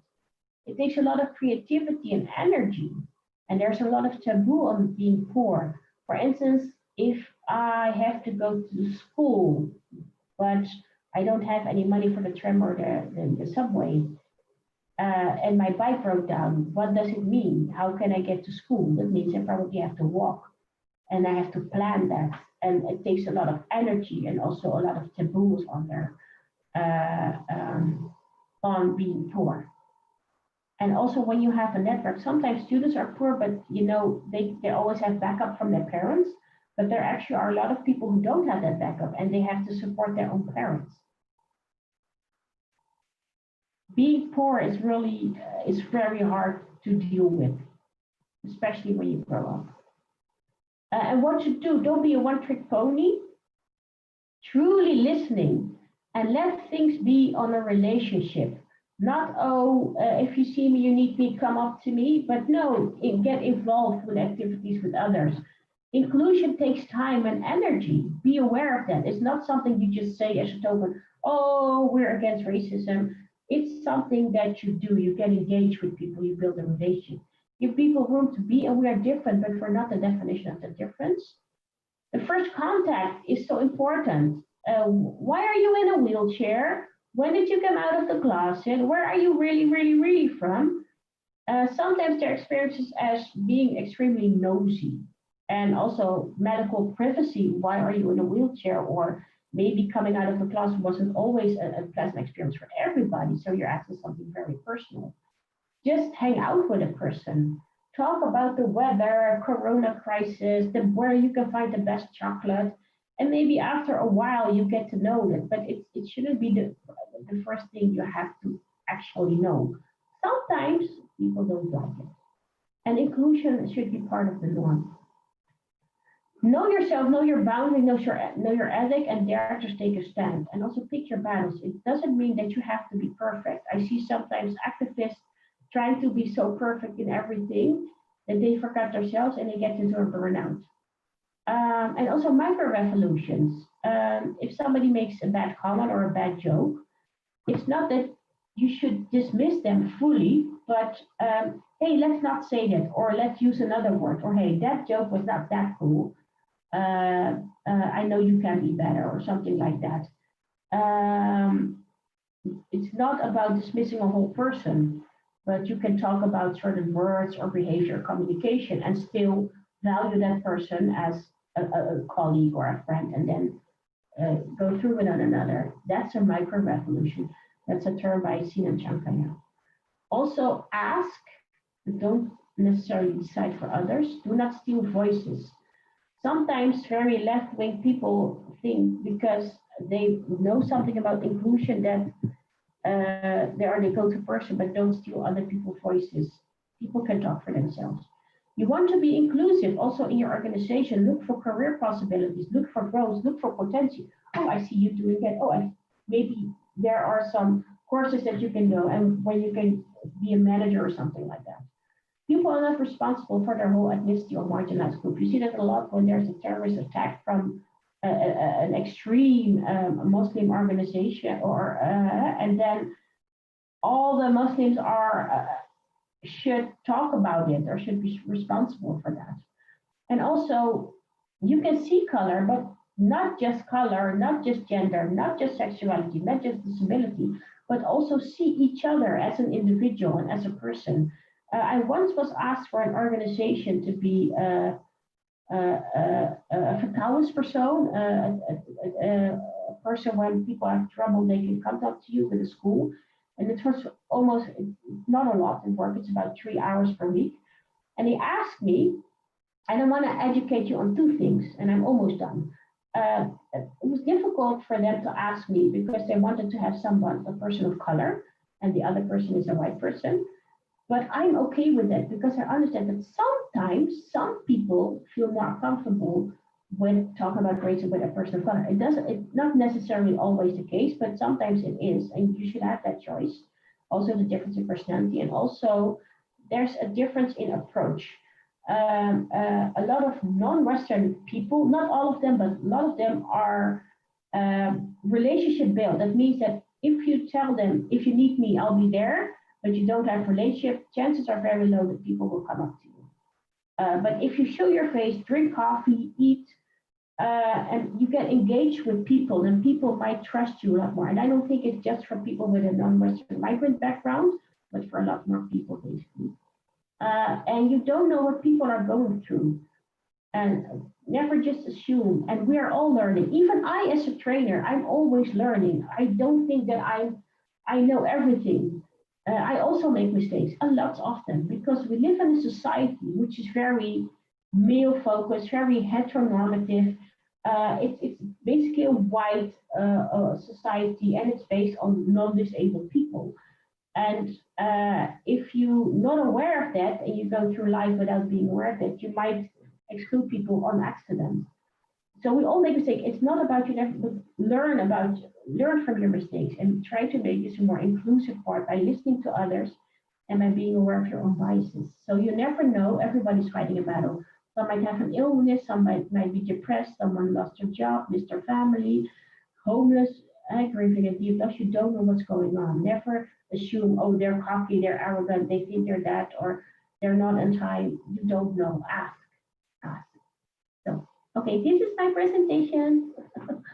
I'm gonna stop sharing. Here I am. Perfect. Thank you so much, Sarita. That was really insightful. And I love how passionate you are yourself about this subject. That makes it even better and believable as well. Yeah, I think I'm in time, a bit in time, yes. Thank you. Yeah, definitely. No worries about that. I'm just wondering if there are questions from the people still watching. I know that some of the listeners had to leave, but if there are still questions, again, ask them on YouTube. We are going to send everyone the presentation that we had today, along with an email address for you to contact us. I'm very happy that we were able to organize this session on Diversity Day, and I hope that everyone who was listening and watching feels at least kind of like, even if you're not really inspired, but that you see the urge to, and feel really the urge to work with us on this topic, diversity and inclusion. And I hope that we as a task force will have come up as open enough for you to approach us. So thank you for that. Does anyone else want to add something to that, or should we round up? Maybe a question. I don't know if someone has questions for Sarita. from our group, because I don't see in the YouTube. Otherwise, I'll ask a question. Yeah, sure.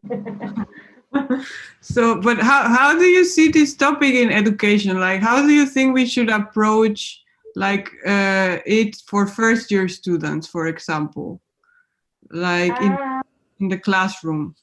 Yeah, when it comes to first year students, I gave a lecture to the Hagenhof School to all first years. And I also give them a lecture about inclusivity and daily life exclusion, a bit like you had. So they're aware when they become, I don't know, next minister president or something, they're aware of the structural disadvantages some groups have. But also I want to give them self-confidence, because as a student, you often, and I made a lot of mistakes as a student, lots. And I started what my lecture saying, you're not dumb. Studying and educating is something you can actually learn, but it's often that you're putting too much pressure on yourself and you're just a student and nothing else, but you're so much more than that. And it's an ability that you're able to learn. And if you fail, it doesn't mean that you fail in life. It means you fail in one course, and you can educate yourself and be better, but you should also think about your own mental health and be aware of who you are as a person, and just finding that connection within what do you like, what do you do for relaxation, what are you more than just being a student, and also being aware of these structural disadvantages in life. So I gave a combination lecture to all first years, that they're being seen and being, I see a bubble girl. What can the fashion do to support change? A question for me. Bubble girl, I got you. Is this sufficient for enough for me? Can I go to bubble girl or? Yeah, definitely. Yeah, okay.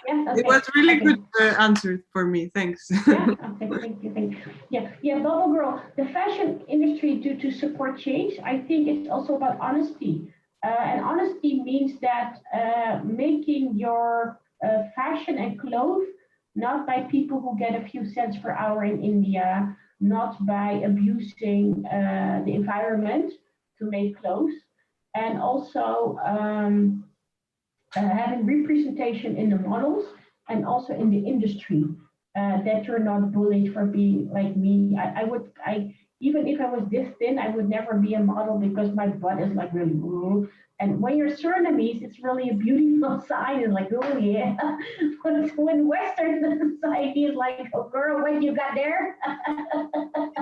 So it's also what kind of look do you have? Do you have a Western view on fashion? Or do you have an intersectional or all views? And representation should also be, disabilities, everything, because we all matter in fashion and we all wear clothes. And also, I once saw a TED talk by a person who said, who used digital fashion to create a fashion show. So she had less waste. So think about the environment. Think about poverty, making people aware of how the clothes are made, and generating more awareness about honesty. Thanks. Someone else has a question for Sarita? I have a question. What do you think of diversity and inclusion groups as ourselves, as a task force in general, within school systems such as the H3A? Do you feel like it's effective? I think it's necessary, but I think it's also necessary for you to engage in everyday life, also in the students. Because when I was a student, I wouldn't go up to a person asking for help. If I would do it, it would be exceptional. And I only did it when my mother passed away. And then I even had a hard time asking for it because I wanted to be seen as strong. I wasn't, and if you engage in people's lives and maybe go to their organizations, or also being aware that not every student is an extrovert. Some people are introverts. Some people have something maybe on the autism spectrum and they communicate differently. And if you engage in someone's life, just a good morning can make a difference in someone's day because somebody is being seen. I think it's important to always see people and hear them. I see you. Good morning. Hey, how did your test go? Did it went bad? What are you going to do? Oh, I remember you had a party. How was it? Was your party okay?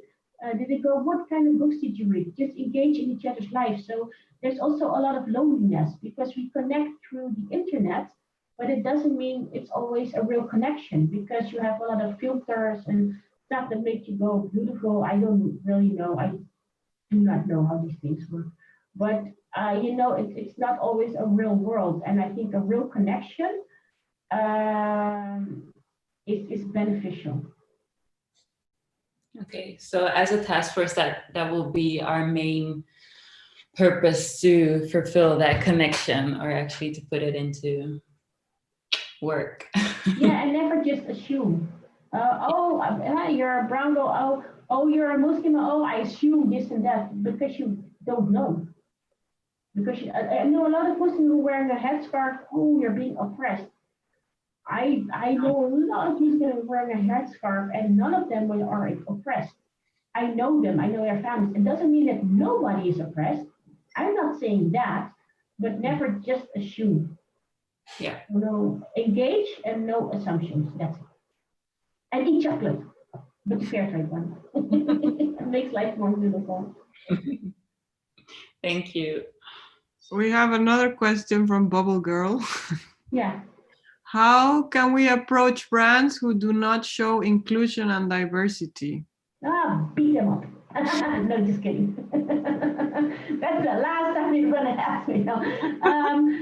You can make them aware, but you can also create your own platform.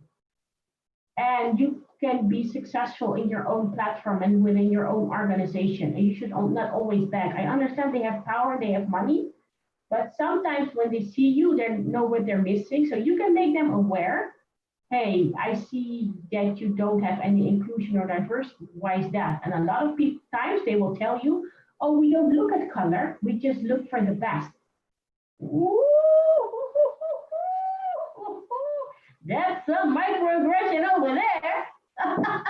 Be aware of what they're telling you.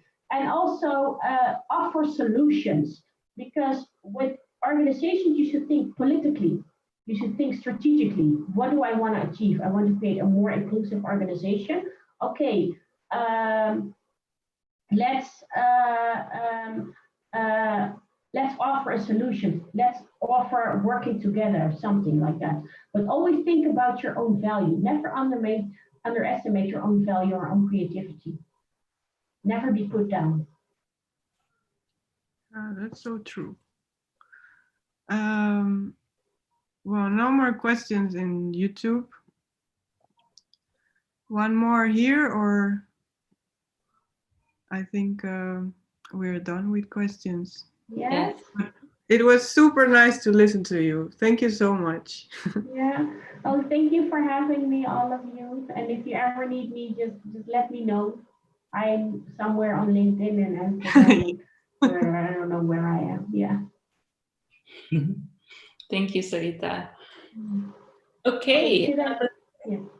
Sorry, what were you going to say? Should I leave or should I wait? No. Wait, we're going to do a formal goodbye with you. This is only for the people. Thank you, Sarita. Thank you. I think we can close the session right now. And again, thank you everyone who joined. And thank you again, team, as well, for all the input to create this session together. And this is the first event, and plenty will follow. Yeah, hopefully we can meet physically soon. Yeah. I think, yeah, that would be great. Yeah. Okay. Yes. Should we shut down the live stream now? Thank you all for listening on the live stream. See you soon. And we will email you with all the content. 1, 2, 3. Goodbye, live stream.